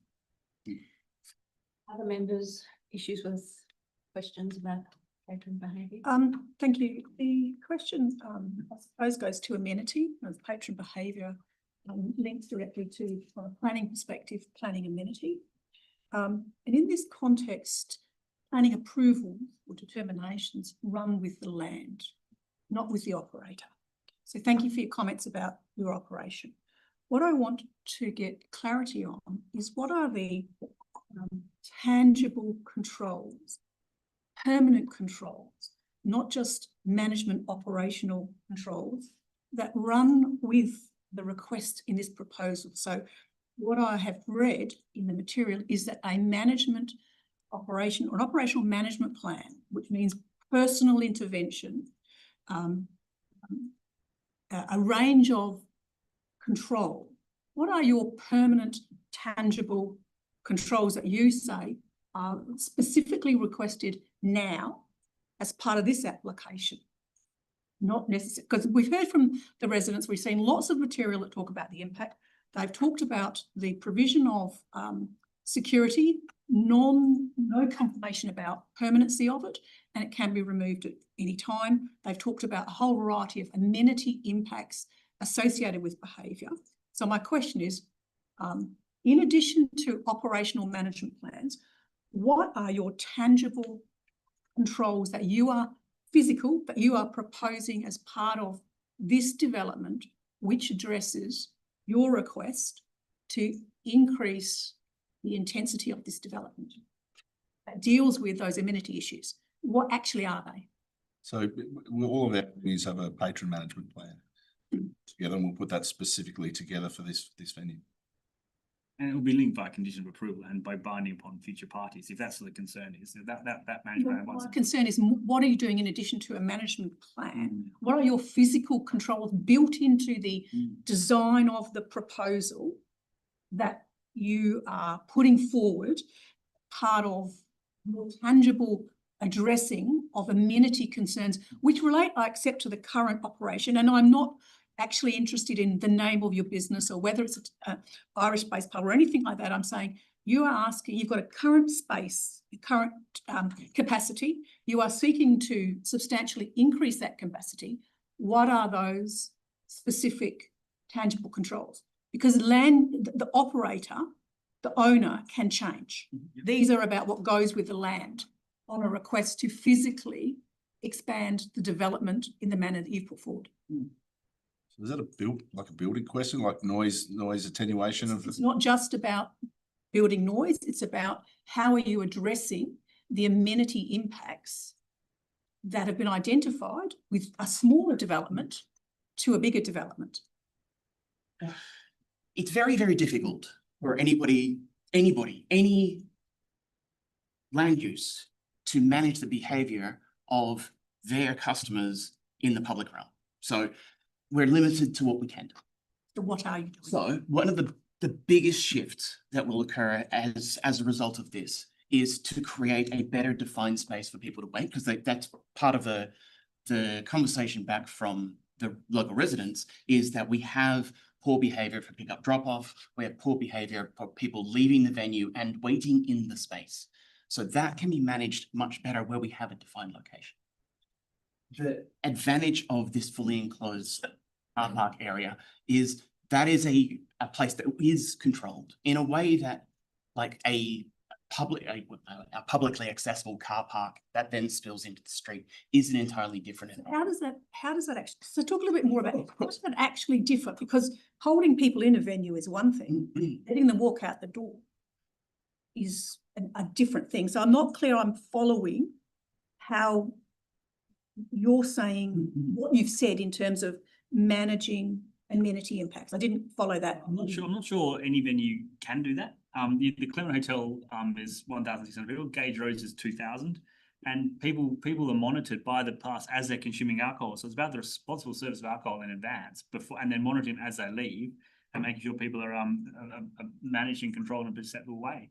The number of people doesn't change the risk of that happening. It's just a relationship to the way the venue is deployed. So tables and chairs, making sure people are there.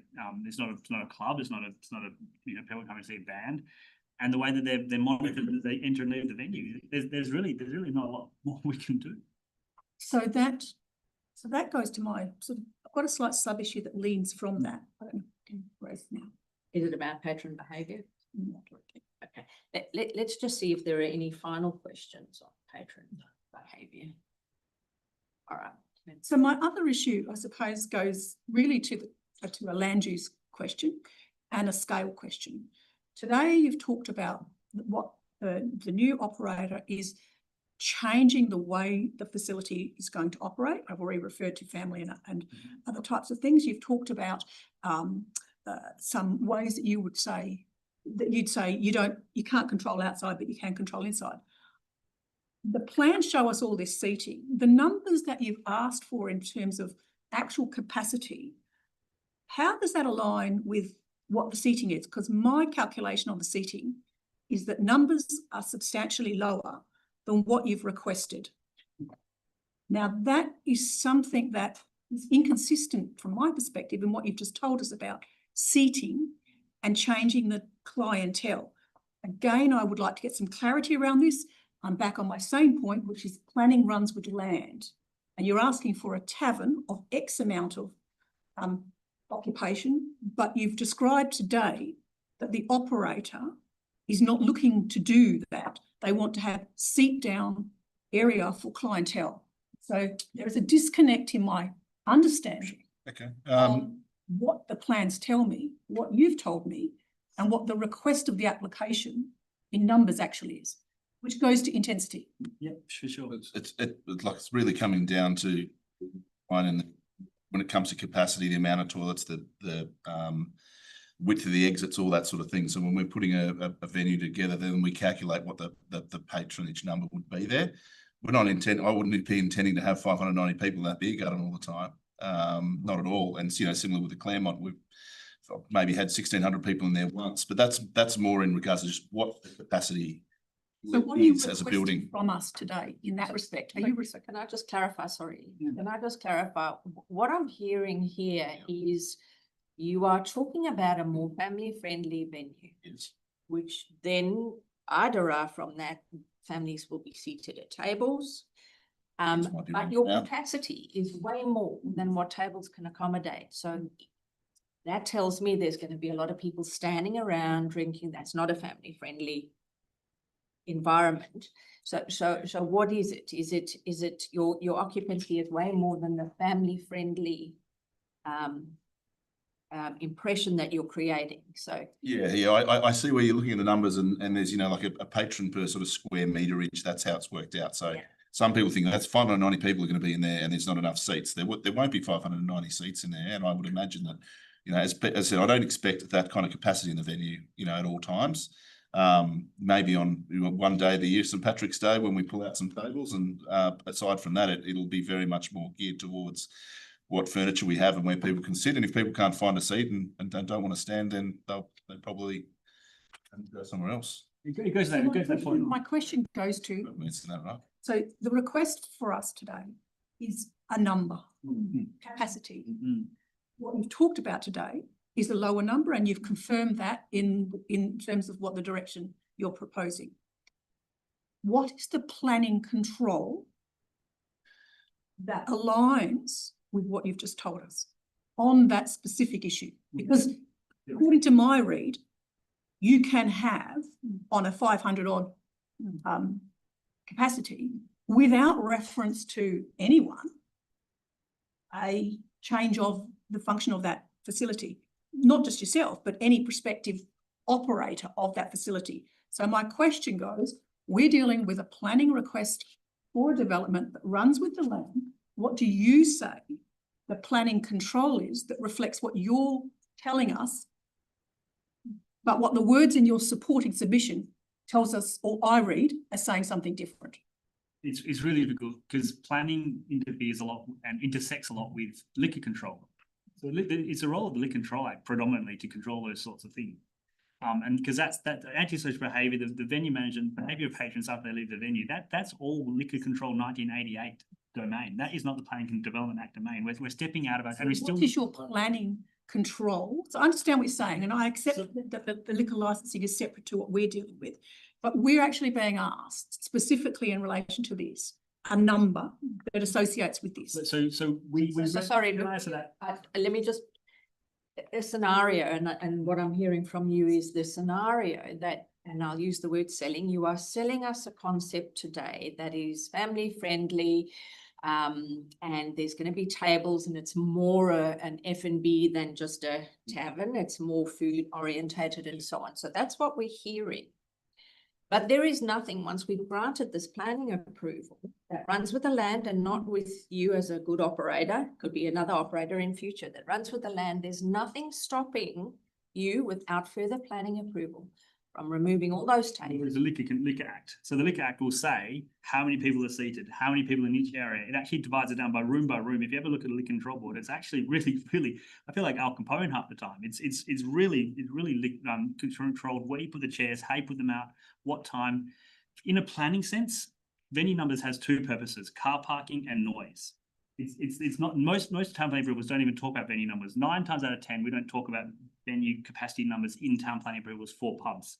They only come in when there's a limit because the councils or the decision makers decide to limit that because of the car parking, or because once you go past that number, it will create a certain noise. It isn't actually most. If you go back and look at most town planning approvals for a pub, they won't register parking patron numbers.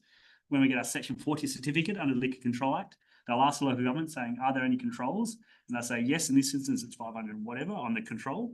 But in most instances, it doesn't say that. And it's up to the liquor license to talk about how many people. So the liquor license might come up with a lower number.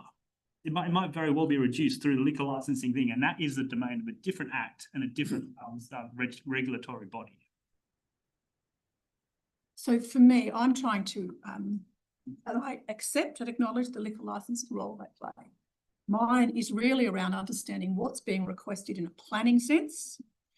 And there is a disconnect between what I'm hearing and what your numbers say in a planning sense. It comes from noise. It comes from noise. Scale, development, and the associated planning considerations that I need to take into, which are parking, noise, amenity impacts. So I'm, as well as streetscape and design, and all those other elements. So for me, I'm trying to draw the link between those. So my question was specifically in relation to this proposal, which has differing elements in the documentation to the philosophy of the current operator, the current owner. So I'd suggest if you wanted to suggest a lower number than we've suggested, we don't think we'll get to that that number in any particular circumstance. Perhaps maybe, and it's the same with the shopping centre. You don't design a shopping centre for Christmas or Easter.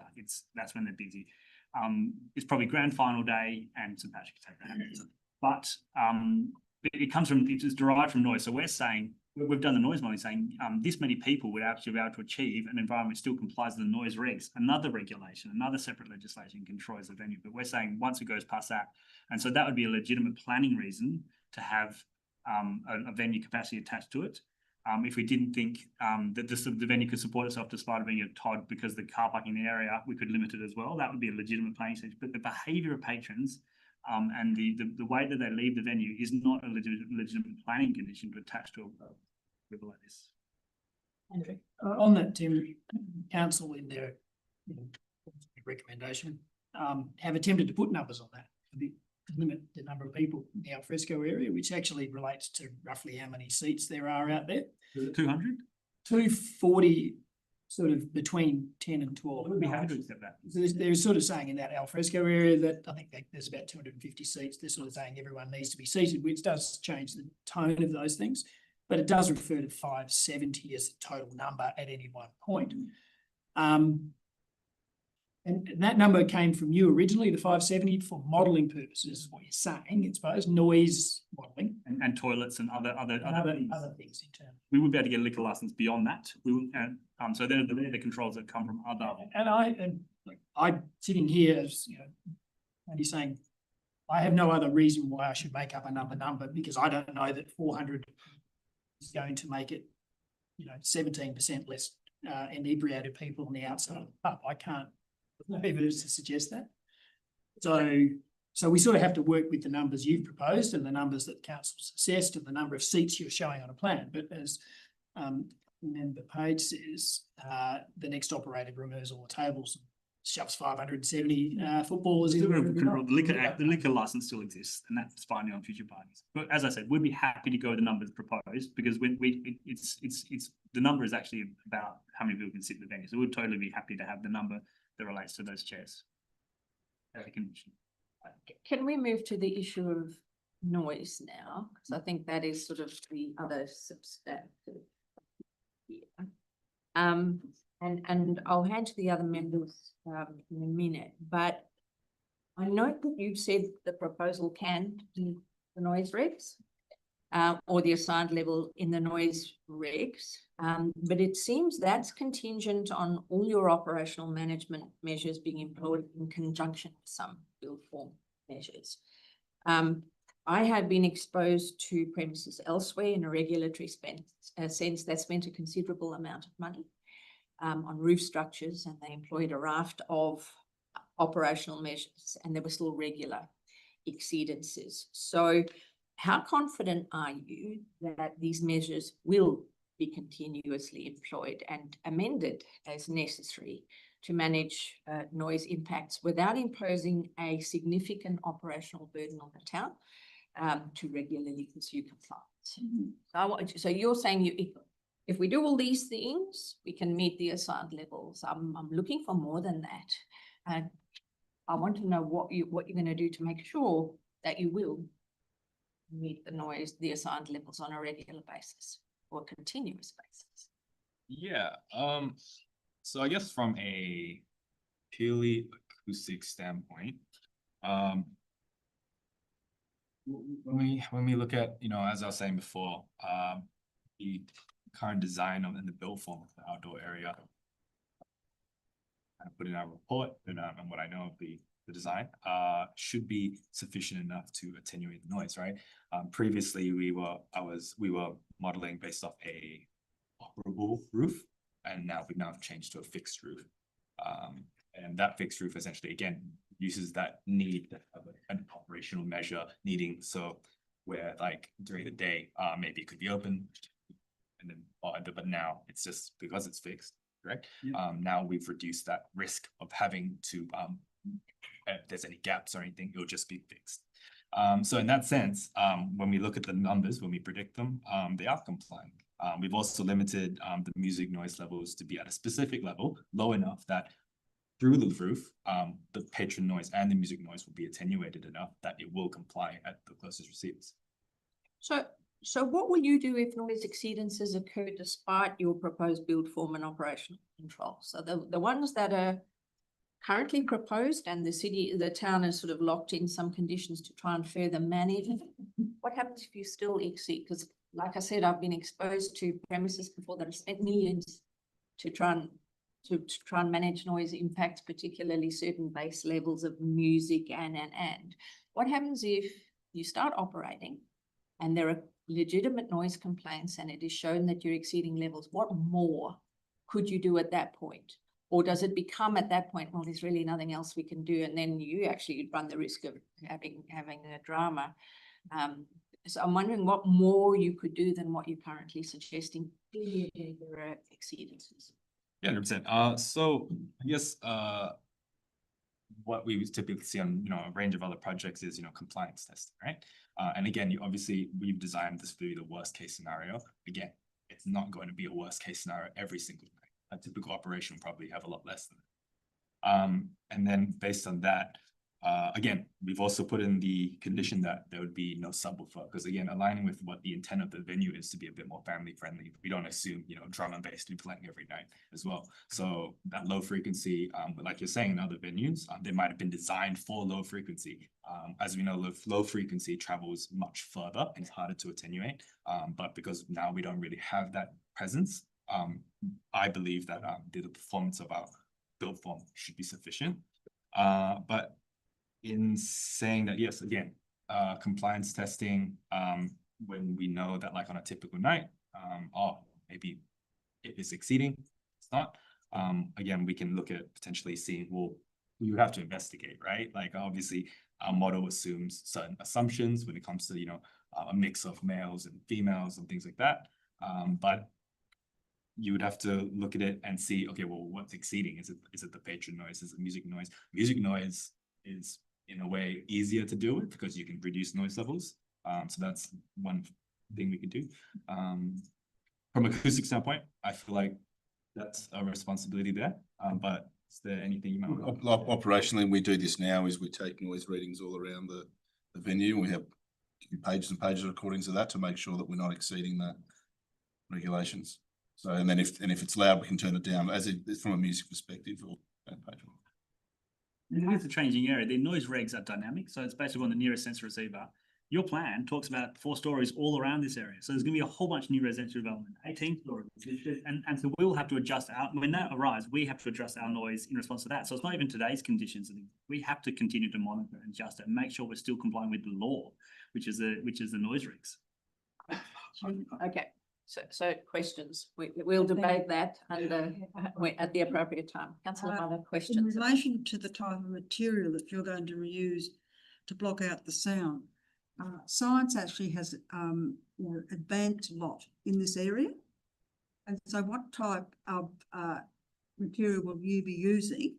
I've done some work in this area that actually mutters the frequency of sound. Have you got that type of material available? So obviously when we do the modeling, we have an overall level. So obviously we're looking at, I think, RW25. So essentially it's just the acoustic performance, right, of the roof. And then obviously that's an overall level. But when we model it, we look at the spectrum. So we look at, is it attenuating sufficiently at kind of the different frequencies, which is more, again, we look at patron noise spectrums and then we look at music noise spectrums. So when we model that and we we look at the noise through the roof, for example. We look at it and we can see where the noise levels are and the contributing factors at the closest receivers, and we know this is sufficient. When it comes to, you know, the material fabric, I believe, what was it? Give you.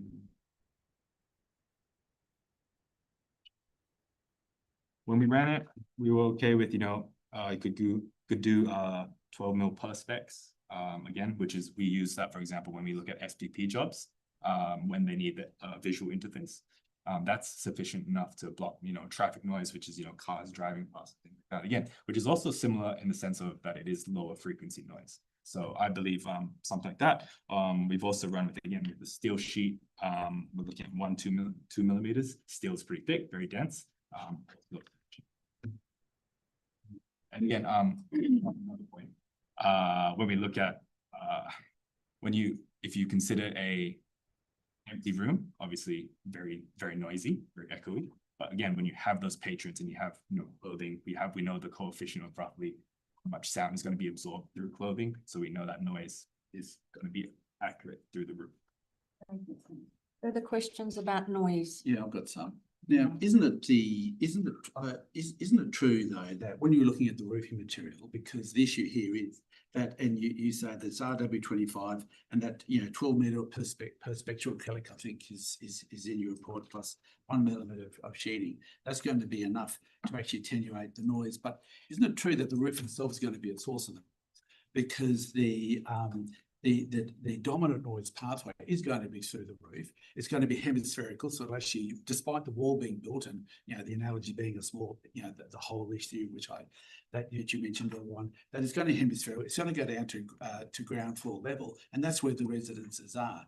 Now, you know, so, you know, my question to you is that an RW25 is not a huge, you can still hear people speak to that, and we're talking about more than traffic noise. We're actually talking about music. We're talking about a lot of patrons, and I do take your application as presented, 570.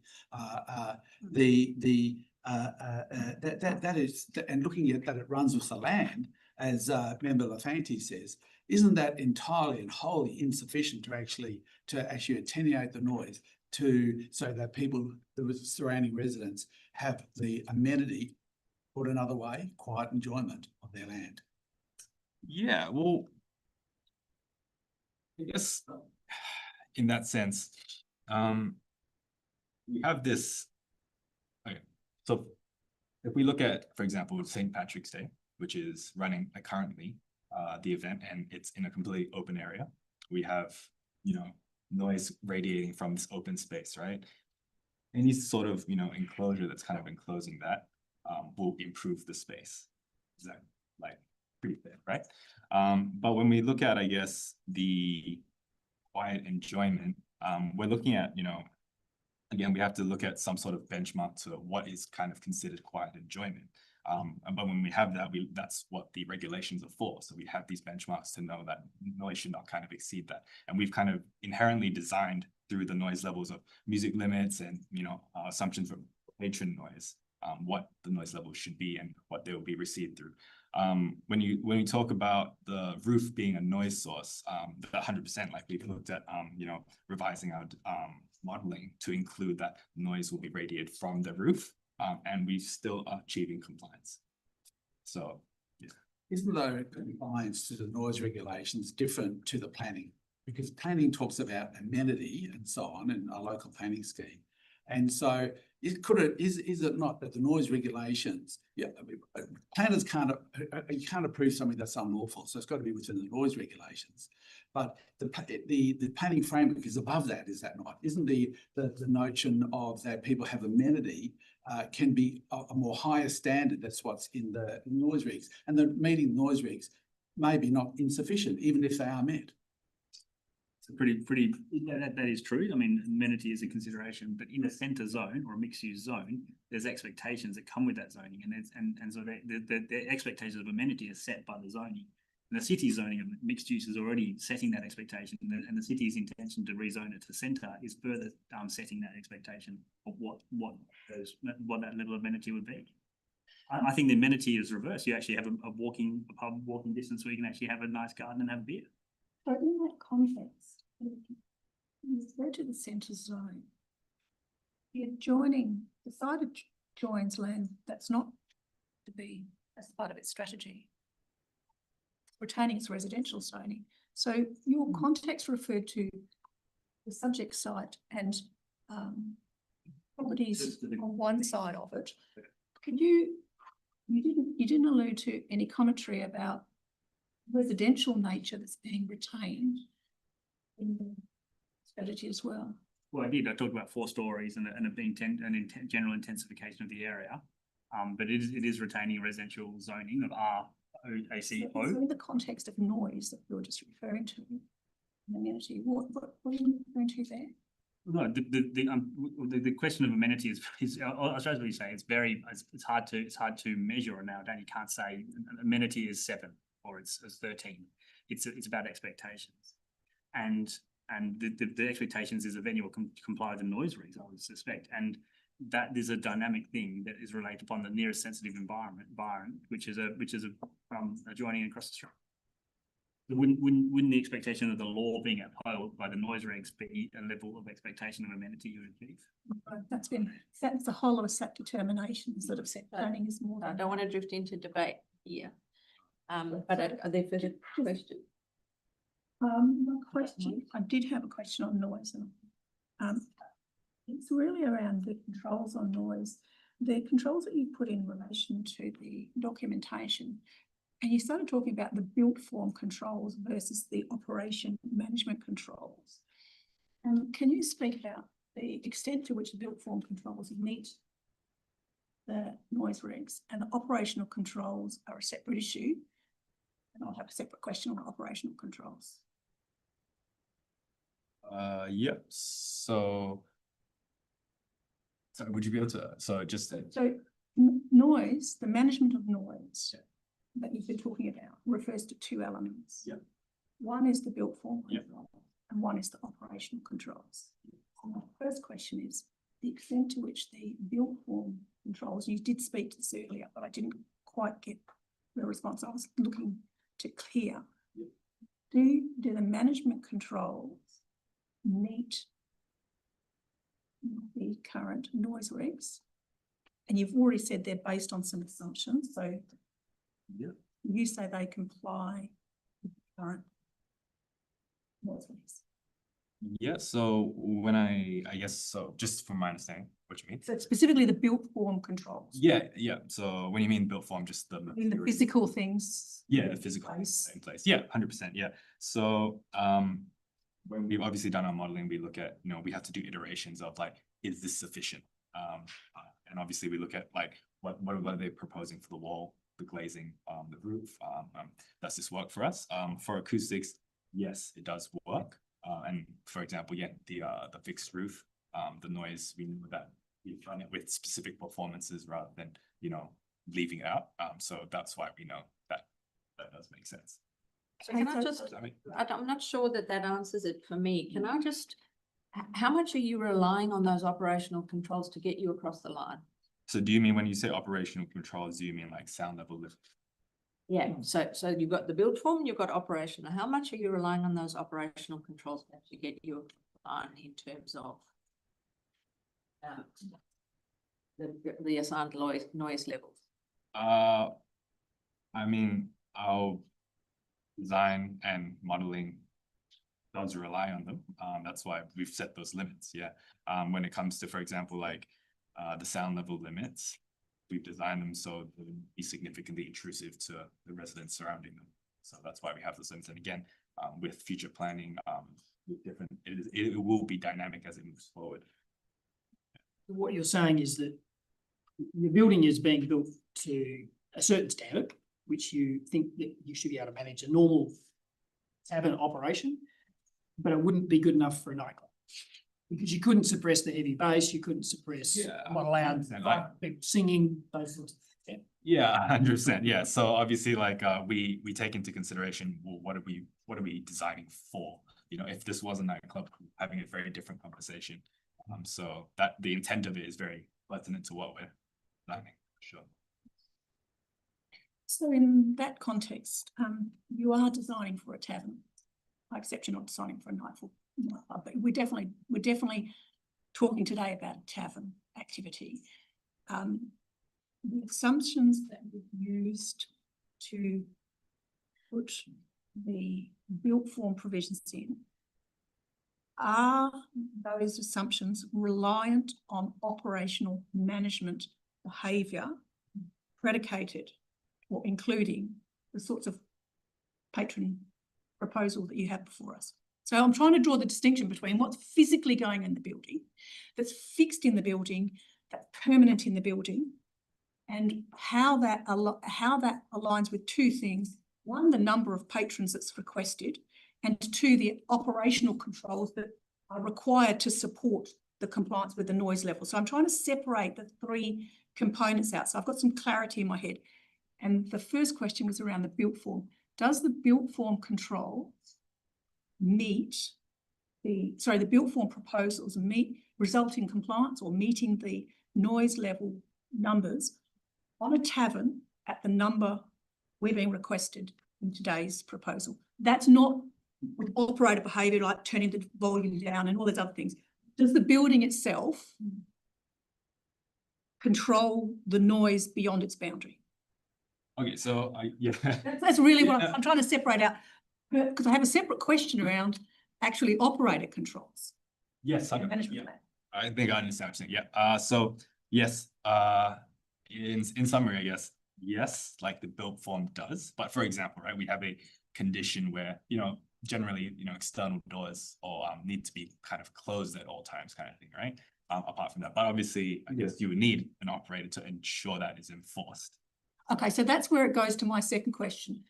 What I'm hearing is that the built form controls work where they are concurrent with operational behaviours, which kind of raises the question. Can I answer it a different way?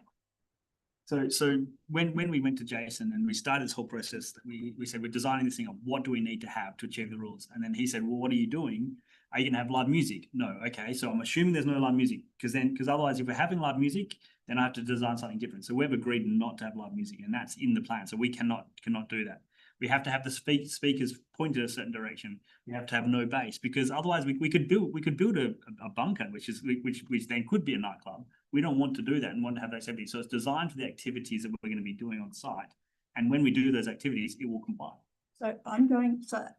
So thank you for that information. That is saying that your inputs are what you've put in terms of coming up with the decision, the findings you've got. The proposal is for a tavern of a certain number, and those elements you've talked about, no live music, where are they in planning controls that are physically sitting with the building? Because again, I'm going back to this provision about what you're asking for under land use planning and what the controls in real terms are to manage the facility. But they're a condition that will run with the approval and run with the land. So we have to do those things. All the assumptions have been made to be able to say that we will guarantee we'll meet the noise rules are baked into the approval. So we can't vary them. But it would be impossible for us to now have a bass music because we're not allowed to have that. And so if we're breaking the noise regs, someone comes and say, well, your approval doesn't allow you to get rid of the subwoofer. Like we can't design it. It's on a day-to-day basis that in terms of actually managing those controls that are operational controls when you've got a busy facility. I mean, what are these? Something that happens on a regular basis? People do checks throughout the day. I mean, I'm interested in understanding how in reality it works in terms of dealing with amenity issues that this site sits within. Again, we're back into the location considerations of the site. But how do those actually work in a real sense when staff are doing, obviously serving people and other things, managing There's a noise limiter. Controls that manage those sorts of amenities to actually ensure that a proposal of this scale meets those amenity issues? What are they in practical sense? In a practical sense, there's a number of things. There's, for instance, like we have a noise limiter inside, and we can set volume levels as well. As I said, we can also check take sound readings from outside the venue. So they're some of the controls we put in place. Generally, there's a each of our venues. So, for instance, JB's will probably put together some sort of a plan for the staff on what levels we want on certain times and what music we want them to play at certain times, etc. So it's not stopping someone from, if you're saying like, if someone else came in and took ownership of the venue and just cranked it up, obviously that'd be illegal. They'd be called out on it, and that'd be breaking the. And the noise limit is automatic, so they detect the levels, and if it triggers above a noise level, it shuts it off. So so that's not about busy staff and not being attentive to it. Those things are automated things that are in there. Yes, another future operator could just disable them and not make, but that's not then in compliance with the approval. We have to have some belief that the operator will, and any potential future operators will operate within the planning approval. Final questions on noise. Look, I've got a question on noise, and this goes to the robustness of the modelling. Now, I understand that that you feel as though that there was no need for an accumulative assessment, and I think you argue that the most noise will come from the alfresco beer garden area. Therefore, you ignore what happens on the inside of the building.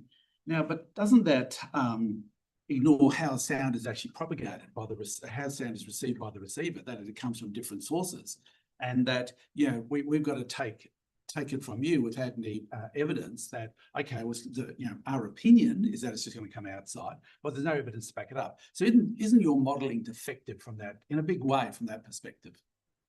How can we rely on it? Yeah. So it's not that, I guess, that we are ignoring the noise coming from, the existing building. It's more that, so when we look at, like, for example, we have, say, at max capacity 400 people in this outdoor area, right? And then we have, the other 100 or so inside a building that's contained within, like, essentially a masonry construction. I'm just looking at Google Maps, you can kind of see that. Again, we look at the glazing, it's all fixed. The noise from that would just be so much less substantial than the noise coming from the other area. So in that sense, like, which is what we know, like, for example, like why we look at when we say masonry walls, we know masonry walls is going to reduce it by drastically compared to, like, an open space, like a hole in the wall or something like that. So we model the hole in the wall. So when we would consider it, if there was maybe like opening or anything that would significantly contribute and add to that cumulative number, but we don't consider it. So given you're pretty certain well, what I'm hearing is you're pretty certain that the cumulative noise would still meet the assigned levels in the noise regs. Why not just provide that modelling to give the town some comfort that it's not an issue? Why has there been a reluctance not to provide that? Well, I guess from the first principle, like we have done on many other jobs, not just these type of jobs, but other jobs in industrial noise and that. We would assume something similar. For example, like if we had a residential building and we're looking at like 30 odd condensers, or we're looking at a big unit, and we're looking at, should we add this toilet extract fan, which is very small, right? And again, we're looking at this big open source compared to like a really small funnel that the noise is going to come out of. Like it's almost like not worth. Yeah. Thank you. I'm mindful we've been going for over 2.5 hours now. Unless are there any other questions? Right, Councillor Barlow. That's great. The town of Cambridge is very supportive in making sure that we maintain the trees. I see that you're going to there are 8 trees, and then nine trees. But I think we're going to remove a couple of those and keep 8. Is that right? So 9 of 15 9 of 15 will be retained. So we must guarantee that that's kept. And also too, then the other area, which I'm actually the chair of, is the Public Art Committee. Commitment that you will be giving a percentage to the public art and conferring with the town on that. Absolutely. Yes, and just to that, so as part of the assessment process, ABC engaged an arborist to support the most significant tree on the site through construction, and the town's team is comfortable with the recommendations that has provided to maintain its health through the construction process. And the public art. And yes, and then the public art, we're happy to, there's an indicative location on Kerr Street, and yes, we understand that there's a separate process that would need to occur to provide that rather than provide a contribution, a monetary contribution. But you'll be concerned with the town on that. Absolutely. Yes. And there's a condition. Member Howe, final questions? 17 Kerr Street, the use of the building. There was some confusion, but some misinterpretation of the information about that. You provided some clarity in your statement. Can you just confirm with us, in your view, as to whether or not the uses going into that building still comply with the residential coding on the site? Yes, and the additional use. Yeah, so not just the residential. But the contention comes down to the bins, I think, because it's for storage, and it says that you can't do things such and such like waste, which will have amenity impacts. So it doesn't say you can't have waste, it just says you can't have waste have amenity impacts. So where it's a storage area, we've removed the gate so that it can be opened and arranged closer to the venue, which is so we have a better acoustic response and also enclosing. There's no mechanical plant on the plans, that's all being on the pub site. And we can find a site for the bins on site if we need to. That's not an issue for us. That it just was never discussed. It was never raised. Was never talked about those things in the application process. We never had anything.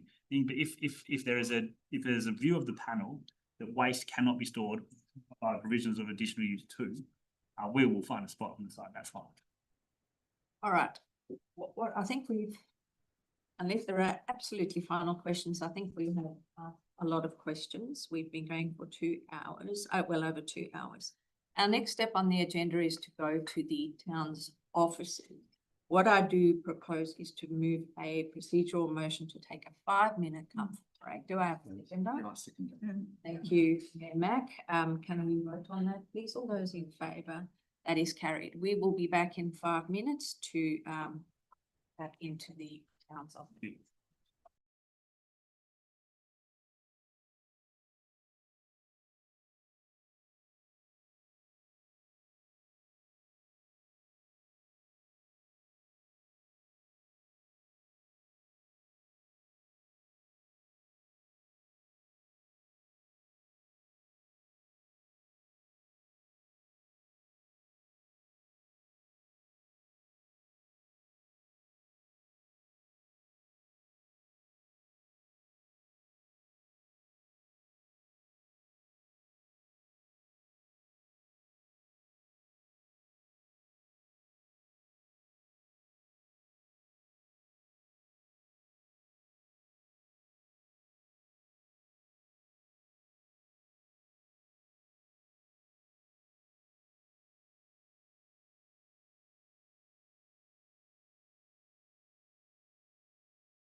City offices.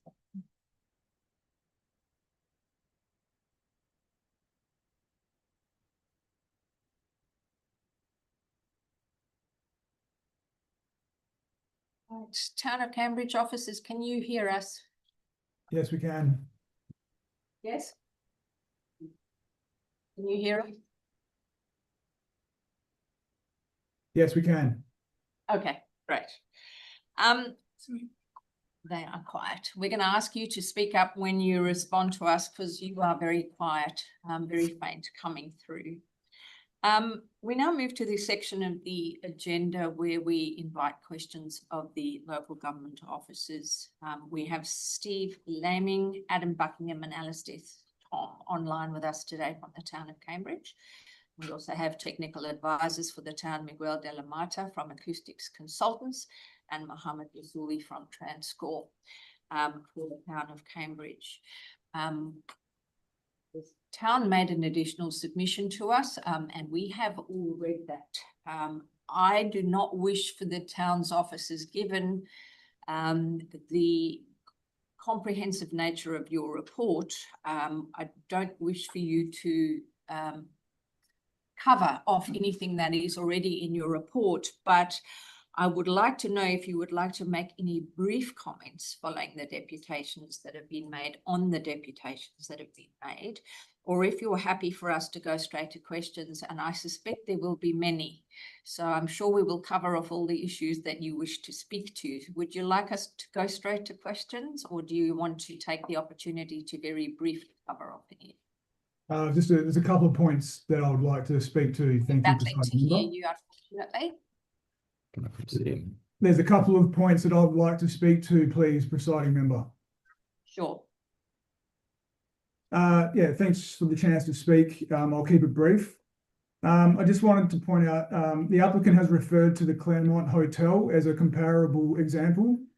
The town does not accept that comparison. The Claremont Hotel is within a higher order activity centre and it's near high residential development.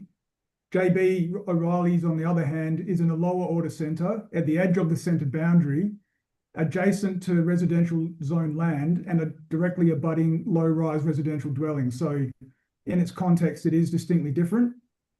The applicant also says that because the JB O'Reilly's area will become a centre zone and is identified for intensified development, that justifies the proposed intensity of the tavern. But there are principles in previous SAT decisions that has confirmed that the strategic support for a type of development does not resolve the separate planning question of whether the proposal is compatible with its setting. So I just wanted to point that out. And just on the cumulative noise assessment, I just want to point out that the town, we requested that from the applicant several times. We have no idea why they refused to provide that to us. If they're so certain that the entire venue meets the noise regulations, all they needed to do was provide that cumulative assessment to us and we wouldn't be having this conversation. They, in their further submission to the panel, they proposed to provide that cumulative assessment after approval, but the town's position is that is the type of information that we need before you make a decision so that we can assess that properly. It's not something that should be pushed to post-approval and enforcement. It's something that should be dealt with at the determination stage. Thank you. We're happy to take questions. All right. I suspect there will be quite a few. Mayor Mac, I will start with you. Questions of the town's officers. Look, I just want to dwell on the waste, the waste, the traffic, and I'll include waste in that in terms of providing a bay to actually collect waste and access to trucks and the egress of trucks from that site, as well as parking and Uber ride sharing arrangements. So is it the town's view that, given that what you've heard today, that it's going to be a family friendly venue, then how does that, again, that doesn't quite align with what we are hearing today, that, you know, it's going to be 570 people, it's going to be a family-friendly venue with less number of people seating arrangements. What's the town's view from a planning perspective and about the intensity of that site and the consequences that will overflow from that in terms of embayments for trucks, embayments for Uber Ride, and overall parking considerations in the surrounding district to manage families that don't typically come by Uber? What's the town's view on the planning and the infrastructure arrangements that would accommodate that? To answer your question, panel member, the town's concern. To hear you, Adam. To answer your question, panel member, well, the town's concern is not about whether there is parking availability in a wider 250 metre catchment. The town's concern is localised. It's not simply about whether there is any parking availability further out. It's about what happens in the streets immediately surrounding the venue. It's about the curbside environment on Cambridge Street, Kerr Street, and the nearby residential streets, where parking, rideshare, taxis, servicing, waste collection, pedestrian movement, and patron dispersal all happen within a localised area. Transcore has reviewed the applicant's further material, and its advice remains that the operational, traffic and safety implications of the increased capacity have not been adequately addressed. Further questions, member? I don't. I take the town's report as read. Thank you very much, Member Pointy. Thank you. On the issue that you've just been talking about, the wider catchment, the 200 metre catchment and parking and use of the public domain, the report, can you clarify that? I suppose for me, what I'm trying to get at is the concerns that you're raising, are they primarily based on the type of land use, the scale of land use, numbers of people, and is that how you're measuring the extent of impact? It's from a planning perspective, it's really about the scale and intensity of the proposal, and the spillover effects that come from that that capacity. And what do you say about conditioning scale and number of people in the context of the proposal we have before us? Next report. Well, the relevance in the planning sense, I should say.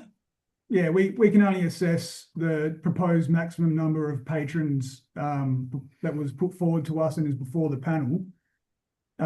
If there was any proposal to reduce the number of patrons, that would effectively require new application material, new traffic impact statement, a new acoustic report, and the town would require sufficient time to assess that properly and have that peer reviewed by our consultants. And in the context of noise, your report talked to an issue around noise and its impacts on the surrounding, in particular, the localised community.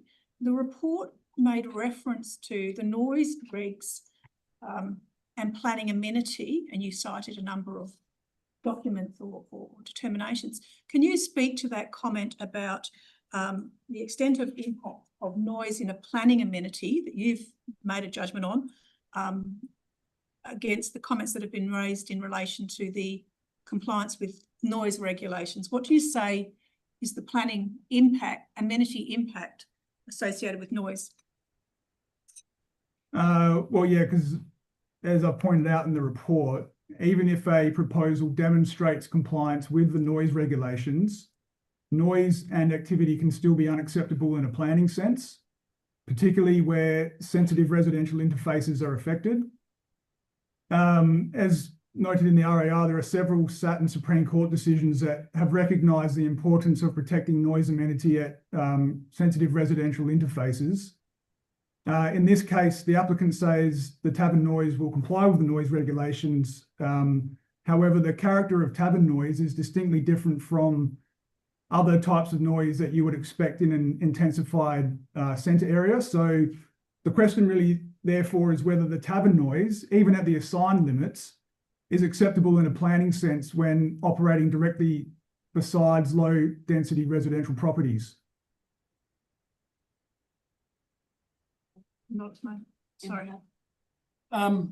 It relates to this, that what you just sort of said is, well, if we can't rely on a regulation, how as planners are we supposed to define these things? We can't make that up. And this sort of goes to the same issue with parking and everything else. Aren't we just seeing an escalation of a type of use in a centre zone, whether it's district or whatever,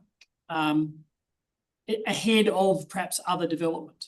As you know, these sites can accommodate between 4, 6, and even up to 15, 18 stories. And this is the sort of first larger development, I suppose you could say, in the nature of what is yet to come. And in perhaps 20 years, this won't look out of scale or out of context, because there'll be other larger, busier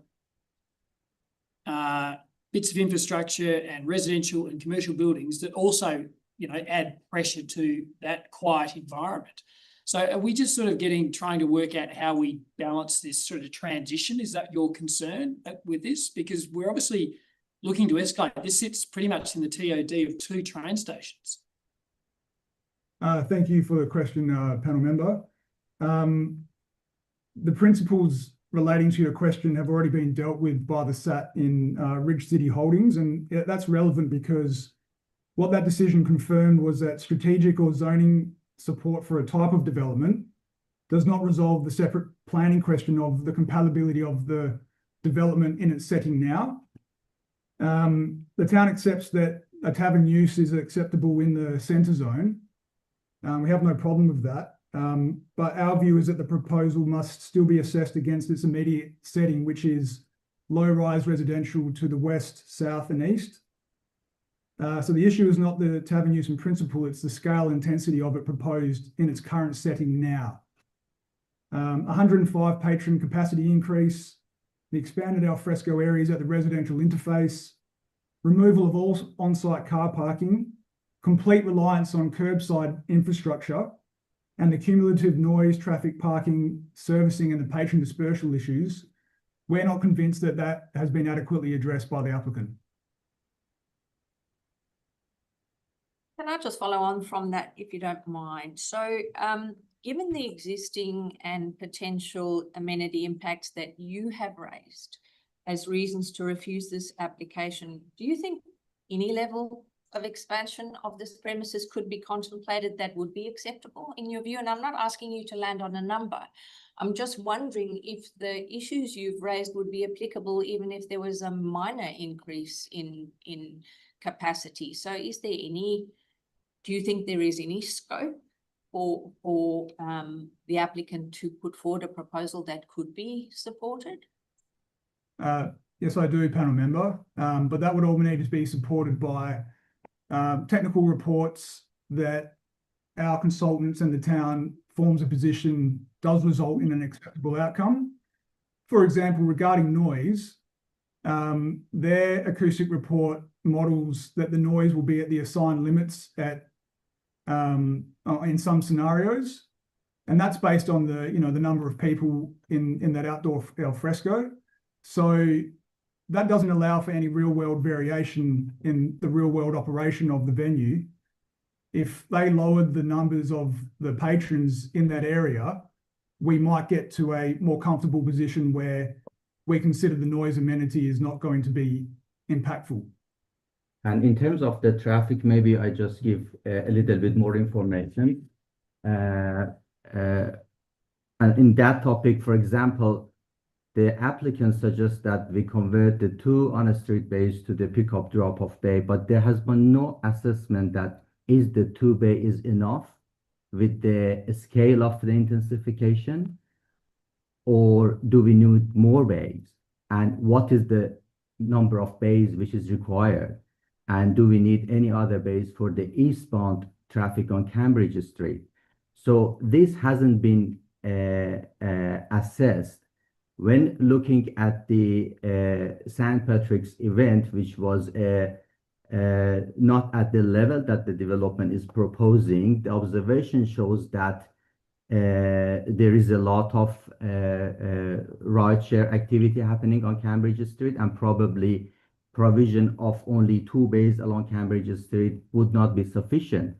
So to answer your question, yes, probably 2 bays would be acceptable for some scale of increase or improvement, but this needs to be assessed, and there are ways to assess this impact and understand how many bays we need and how we can mitigate any other impact. Okay, thank you for that. Can I just I'll hand to you in a second. So just under the additional use applicable to 17 Kerr, storage is something that can be contemplated. What type or extent of storage would you consider falls within the intent of condition 3 of that additional use? Well, if the not condition is what's proposed, what do you think is envisaged by that condition? Well, the condition isn't very prescriptive. It just refers to storage for the for general use. So, you know, that could be storage of general equipment and things inside the building. It could be bin storage if the bin storage is sensitive and hidden from the street and the neighbouring properties and doesn't have an impact on them. The condition isn't very prescriptive, so it is open to some interpretation. Okay. Just a couple more questions. So it seems there are residential parking permits in use in the surrounding area. So for the town of Cambridge, I know how this works elsewhere, but does that mean that certain bays can only be used by permit holders, or does it mean that permit holders don't need to pay for parking? I guess what I'm trying to understand is what happens if existing on-street bays intended for residents are otherwise occupied? I'm going to ask you to speak up because we're battling to hear you. Sorry, we're just because none of the officers here deal with that day to day, so we're just discussing it between us. Please just give us a second. Okay.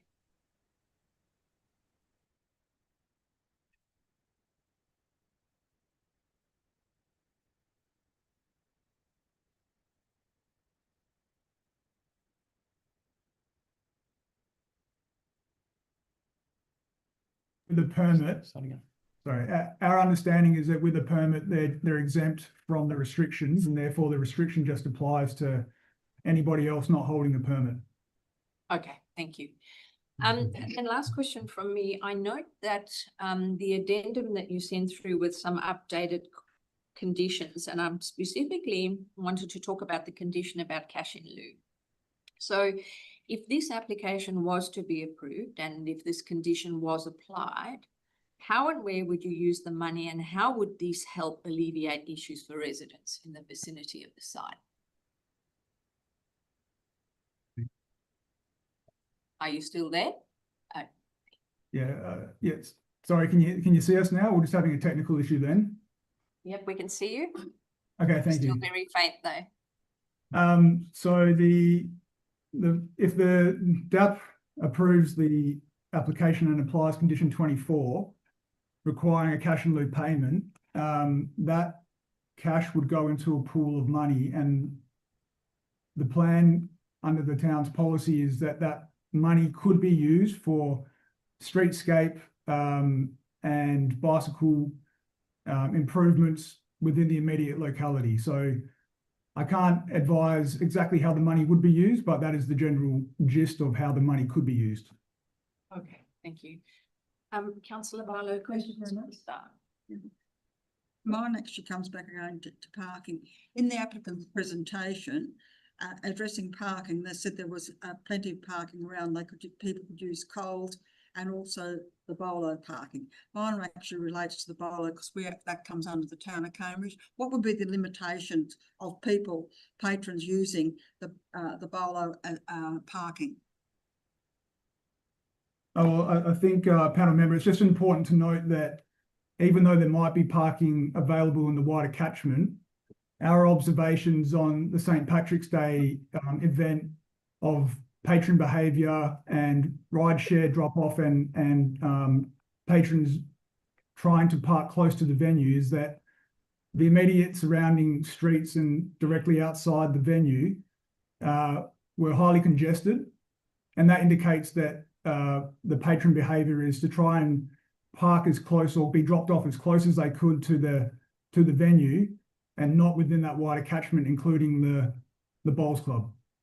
Thank you. Just to add to that little bit, we did a parking utilization survey for the same area that WSP has done the parking survey, and the analysis that we have done indicates that the utilization will increase from 32 and 36% that WSP suggested during a normal condition to about 59%. So it is very difficult to understand where the patrons are parking.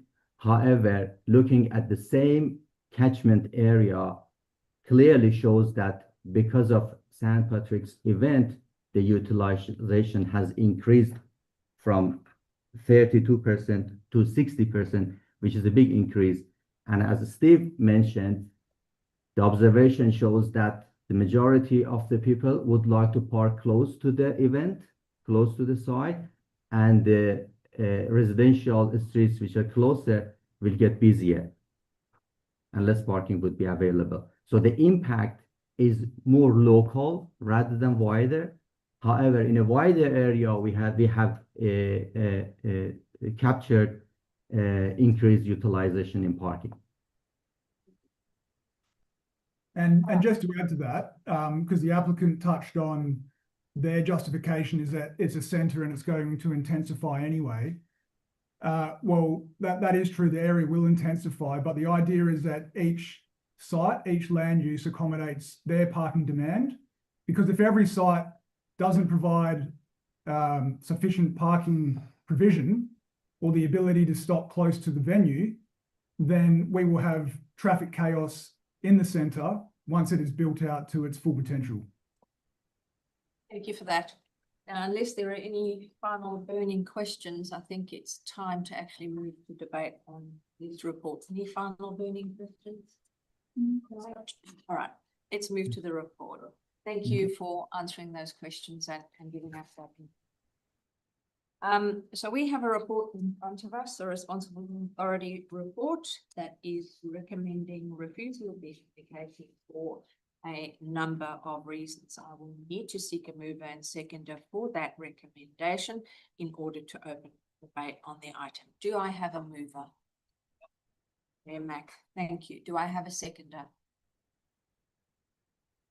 I'll second. Thank you. Chair, you can second. Thank you. Sorry? You can second. Thank you. I will second. Thank you. Mayor Mack, over to you to talk to the substantive. Well, thank you, Chair. Since 1918, there's been licensed premises on this site, and especially being a wine saloon, and it's been continuous licensed premises until the present.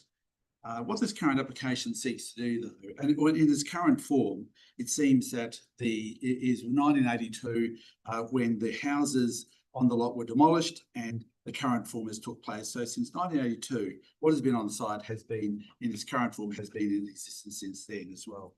So what the applicant seeks to do is to double the existing patronage from 278 to 570, and I must take their application as it is stated, and to achieve a tripling of the footprint, essentially to, in effect, cover the entire site. Also, it includes an alfresco beer garden, a number of alfresco areas, beer garden and a terrace. In addition, 17 Kerr Street is being redeveloped to, in a sense, repurposed to a back of house staff facility and a repository of mechanical plant and equipment to service the taverns, essentially the tavern's operations. Now, there are impacts and consequences as a result of this proposal. What has changed since Strathmore Wine Saloon is that urban infill has happened. And we've heard from a number of residents today, but there's more than just those residents. There's residents to the west directly, where there's a number of two-story strata title group dwellings to the east, again across Kerr Street. There's several two-story strata title group dwellings, as well as a number of individual dwellings to the south. That is south of the subject site at 17 Kerr Street. There's also a number of single dwellings, and if you go further south, there's some strata title group dwellings. And of course, the southeast, there is single houses, followed by group strata complex group dwellings. Southwest, that is beyond Capel Street, there is again another a set of group dwellings along those. So the numbers of people impacted are not insignificant within that immediate area. Now, the question is whether the panel should use its discretion to approve this development application in regards to the town's planning scheme number 1.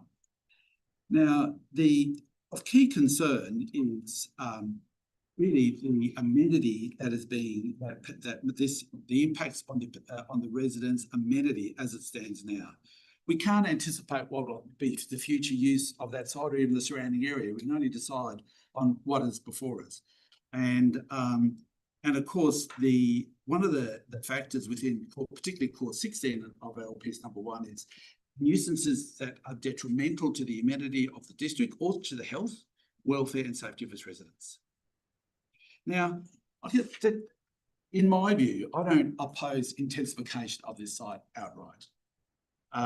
What I do have concerns about is the noise, in terms of the amenity, is the noise impact on surrounding residents. And the noise impact, it comes from a number of sources. It is vehicle noise that will go through on the surrounding streets from various rideshare operators and trucks. There's patrons noise, which is not just within the venue, but spills out. There's patrons within the building, there's patrons within the garden, and there's a music source of sound. Now, it's really, everyone has the right at various levels of the law, that is in the planning regulations, in the noise regulations, and in the common law, the right to have quiet enjoyment is seen as very, very important. That is to live without having another property owner impose a nuisance on you. Now, this is really important, you know, where people need a good night's sleep, and that's really what it all boils down to. Now, what the local residents understand, there is episodic permits that allow bands, live bands on the outside, music on the outside in the current car park. But what is being proposed, something that's ongoing. Now, it's said that there's going to be a wall and that there'll be a roof, and that will contain the sound. But the modelling is kind of flawed. We haven't got an entire appropriate modelling, and the actual materials of the roof in the terms of noise reduction is quite minimal. And we haven't got a holistic view of noise emanating from the entire site. It is said that that's not relevant. But when it comes to the roof construction, it's and the RW25, which is the weighted sound index, that is not a very strong barrier against sound. You know, you can hear people through conversation through that barrier. Now, is that enough to reduce and mitigate the impact of noise nearby residents? Well, I would say not. And you know, even if the town's assessment says that the roof itself is a non-trivial source of noise emission.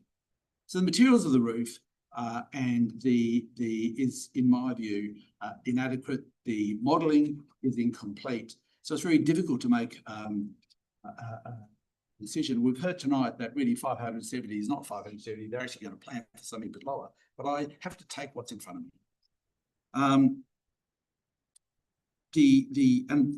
And the model, just want to focus on one particular issue, is that, you know, the applicant says cumulative noise assessment is immaterial. Well, I'm not sure that to me lacks scientific rigour, and it lacks that how sound is propagated, that sound is received from a contribution from each source of sound by the receiver, and not the absolute level of the totality of the sound. When it comes to health and safety, we've heard from a number of people. The issues there is really the concentration of people in neighbouring streets as they egress the premises. There's a feeling from some females that they are at threat with this. There has been incidences currently, and the present owner's had it for 18 months, so not an insignificant amount of time, that there's a risk to property through trespass, damage to property, and also generally antisocial behaviour. Now that's a big, people's safety is a core issue, just like quiet enjoyment is a core issue in terms of noise. People's sense of feeling safe, that's a primal fear. If you don't feel safe, then you live in fear.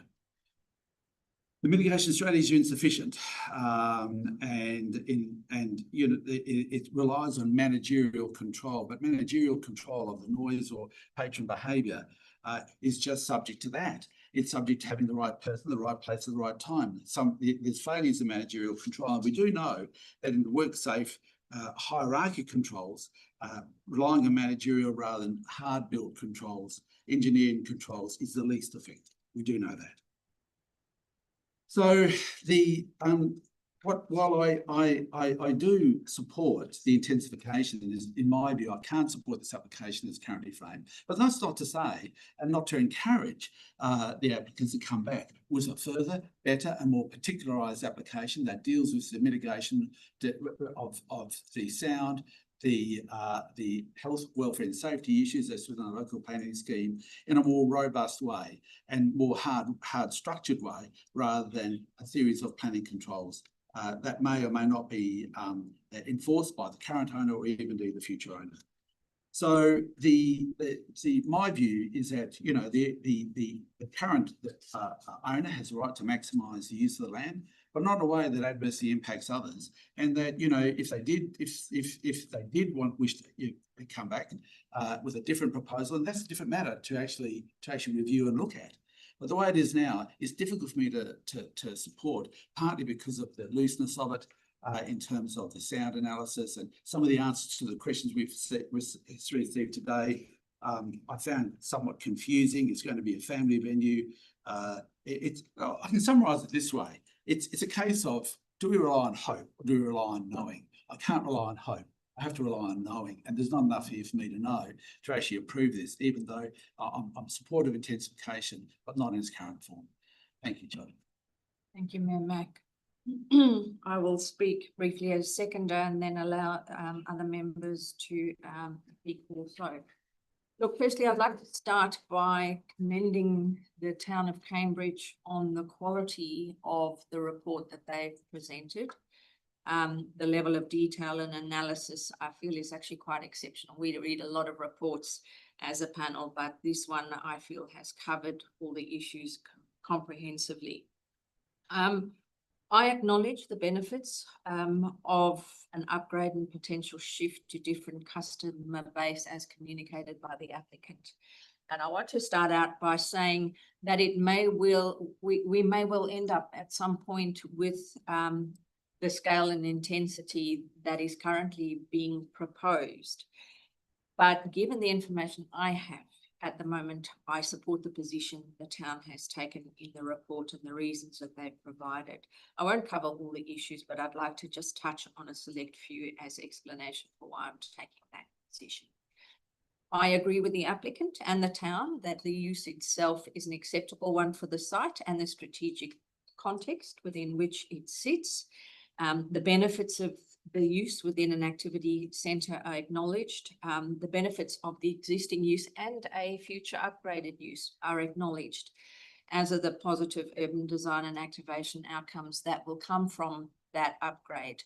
I think they align with the strategic objectives and intent of the West Leederville Precinct Structure Plan and the town's policy on non-residential development. It is therefore not the use or the proposed build form that causes me concern, it's uncertainty about the potential impacts of the proposed scale. That is the key issue for me. The proposal is seeking a substantial intensification of a use that already has some amenity impact on the surrounding area. And whilst I do accept that some of those existing impacts will be alleviated by this proposal, I'm not satisfied that the information I have gives me enough comfort that the current proposal will not cause its own undue impacts on the surrounding residents, both current or any future development or sensitive receptors that are anticipated under the structure. I'm not convinced that 2 parking bays in the verge in front of the venue will be adequate to service a premises of this scale and accommodate waste collection and ride-share arrangements. I accept that those activities may be scheduled for different times of the day or the week, but I'm skeptical that 2 bays will be enough to just accommodate ride-share requirements. I've personally witnessed that many near misses when there isn't enough stopping and waiting space for ride-share vehicles, with cars suddenly stopping in the street or blocking the flow of traffic, leading to impatience and unsafe driver and patron behaviour. I note the applicant's view that there is the potential to identify and convert other bays in the area to assist with the operations of the premises, and we've discussed that in some detail today. There is the potential for that, but I agree with the town's concerns about the uncertainty of those as solutions, because they are outside the boundary and the operators control at the moment, and they're not being secured through this approval. So if I had more information at my disposal today that said we have access to X amount more bays, this is how they'll be used, this will how it'll influence the operations and the traffic flow and so on, then I might take a different view on that issue. In terms of parking, I note the position taken by the applicant that the operator runs many other premises and has used comparable venues and patron travel patterns as justification not to provide parking on site. But in line with Member Lefanti's questions today, that approval runs with the land and not with the owner of the operator. So I just can't accept the way other venues operate in different contexts and with variation in curbside patterns in those locations as a sound argument to waive all parking requirements in this case. Just because we can doesn't mean we should. I agree that the site is located close to train stations, and we should be trying to reduce car dependency, and we should be encouraging people not to drink and drive and to not drive to venues like this. But I also agree with the position the town has taken that suddenly reducing parking supply at an established intensifying venue doesn't immediately reduce demand for vehicle trips. I agree that it does, and it will temporarily or in the short or medium term relocate that demand and pressure and associated impacts to the surrounding road and curbside network. I have a concern about potential noise impacts and the noise management measures being proposed. I'm not an acoustic specialist, but I have been exposed in a regulatory role to other similar venues which have tried to manage noise through putting very costly roof structures and walls around alfresco areas. And these weren't just nightclubs, they were comparable venues. And the exceedances were still very regular and very difficult to manage. I am concerned about the need to rely on such detailed operational measures to ensure adherence to the assigned noise levels. I've seen how difficult it is for operators and the rotation of staff members to stick consistently to these operational measures. When those measures need to be employed and when there is so little room for movement or tolerance for variation that will undoubtedly arise for various reasons, I'm concerned this will just result in ongoing discomfort for the surrounding residents.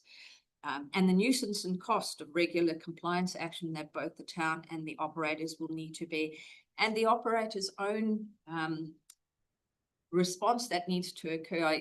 There is actually a risk to the business through regular compliance action of that nature. I note the conditions that were formulated by the town for consideration by the panel in the event we choose to approve the application, but I'm of the view that the concerns that I have with this proposal cannot be addressed via conditions at this stage.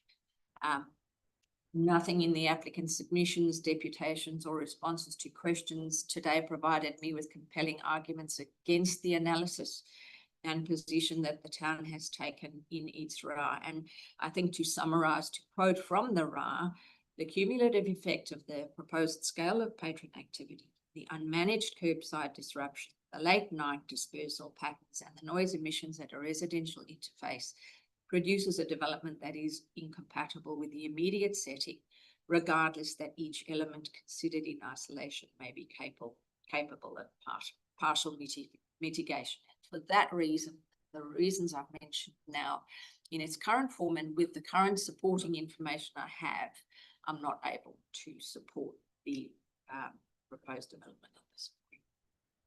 Other members, do you wish to speak in favour or not of the Member Lafanti? Thank you. I will speak to the proposal. Like others have indicated, I agree that the proposal in terms of providing for some expansion is appropriate, and in terms of the applicant's intent to make the facility appealing to a broader demographic, including family, in my view, has significant merit.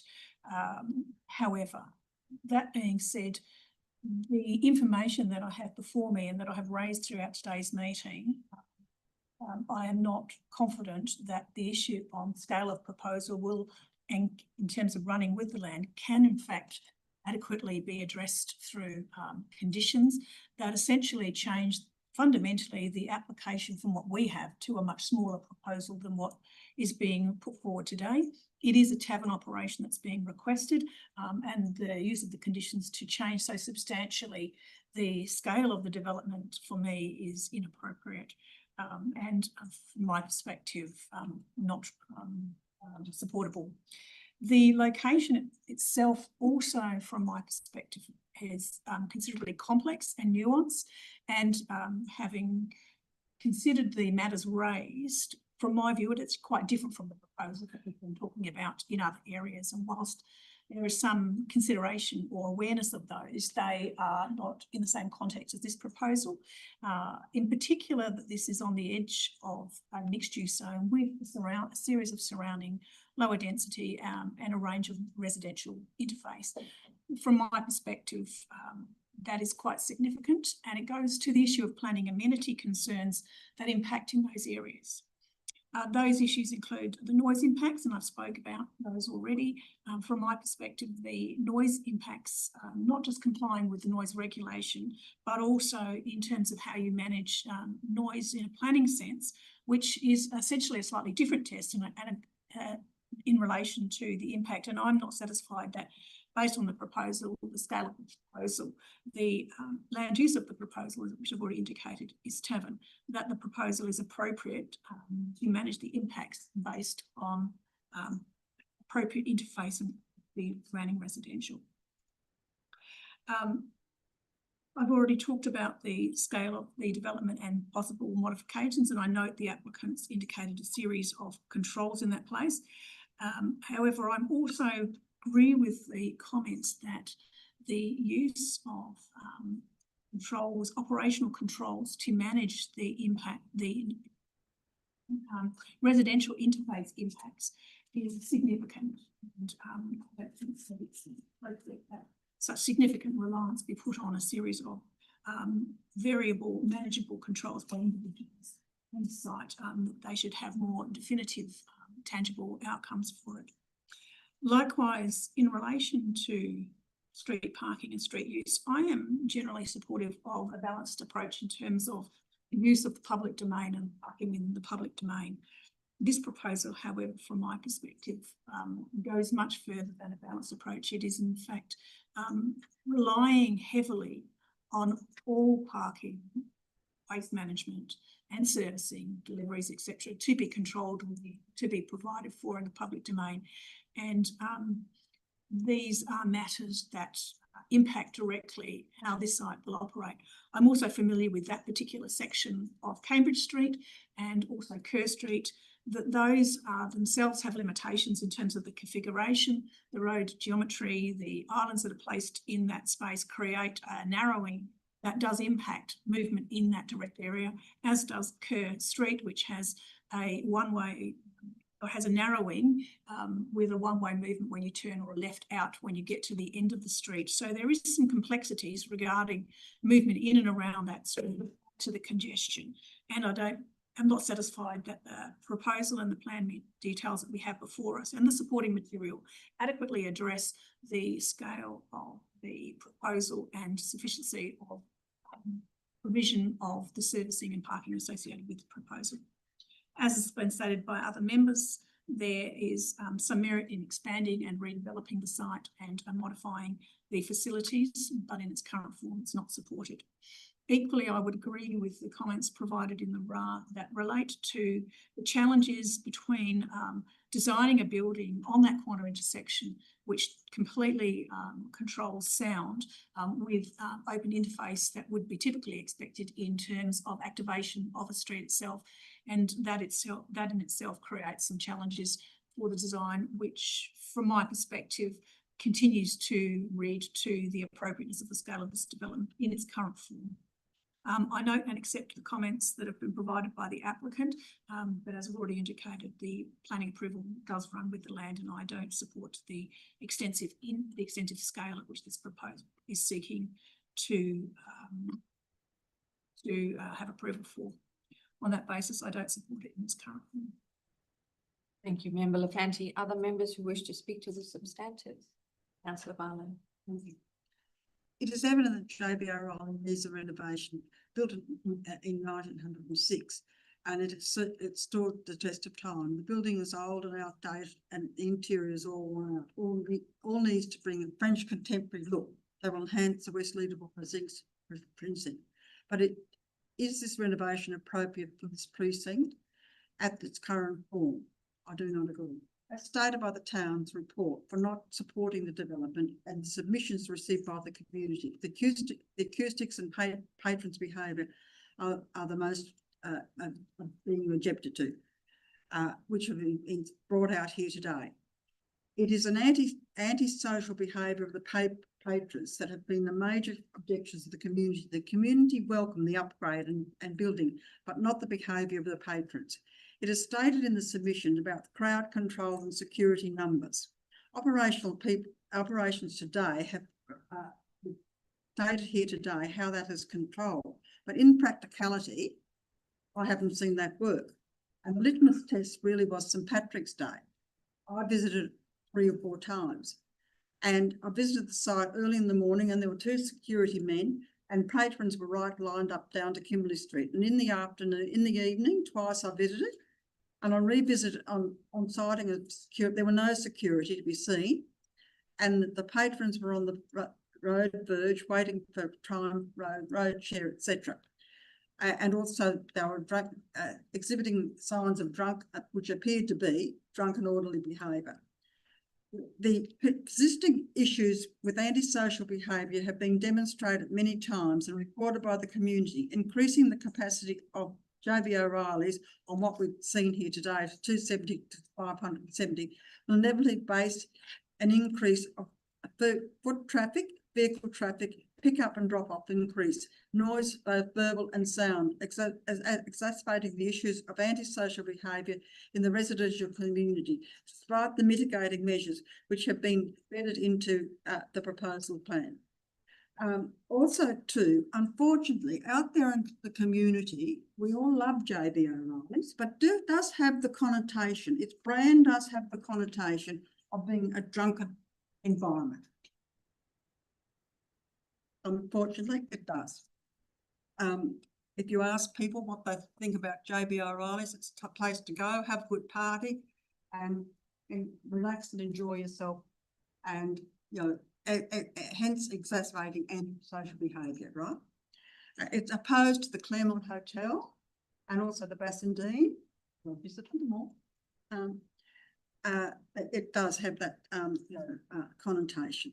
JB O'Reilly's being embedded in the West Leederville community is JB O'Reilly's being invested in the West Leederville community has an obligation to operate sustainability and uphold social cohesion for the benefits of the neighbours and the local community. And unfortunately, at this proposal, I do not support it.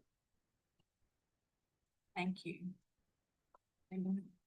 Not wanting to repeat everything else, it would seem that transitioning this use to one of a much larger scale to meet a different demographic, but without a comprehensive redevelopment solution is problematic. Trying to resolve, disperse or mitigate the externalities of such a large venue without a more holistic solution suggests that it's too difficult, particularly where the solutions rely on almost micromanagement of the operation, cooperation with third parties, liaison with a number of external agencies. Either the scale proposed is too great or the proposal is insufficient in its design. It's problematic to approve and condition it in its current. Thank you, Member Howe. Mayor Mac, as mover, do you wish to close? Look, it's just one or two sentences if I can. Look, I do encourage the applicant to work closely with the town so that any scale or any upgrading of scale or intensification is appropriate to its context. That there's rigor in the modelling that's used, particularly the acoustic models, but also traffic. Also, there's greater reliance on engineering solutions in terms of controls rather than material controls, as others have said. A food offering and a diversification of customer demographic is welcome. So I do encourage to work with the town, and if we have more information, better analogies, a more robust modelling, then it could it would be considered on its merits and might have a different outcome. Mayor Mac. All right, let us put the recommendation to the vote by a show of hands. All those in favor? Unanimously. Item 4 on our agenda, Form 2 DAP applications. There are nil. Item 5, Section 31 SAT reconsiderations. Other business. All SAT applications and Supreme Court appeals for the DAPs are listed on the website. With that, I close the meeting at 12:39 p.m. and I thank everyone for your attendance, those online, for the applicant team in the room, and your extensive questioning and your answers that were provided in a respectful manner. Thank you for that. I equally thank the submitters for your submissions and responses in a respectful manner. And I thank the Secretariat. It's been a long morning and we had some minor issues, but you've handled it beautifully as always. So thanks for that. We'll see you next time. Chair.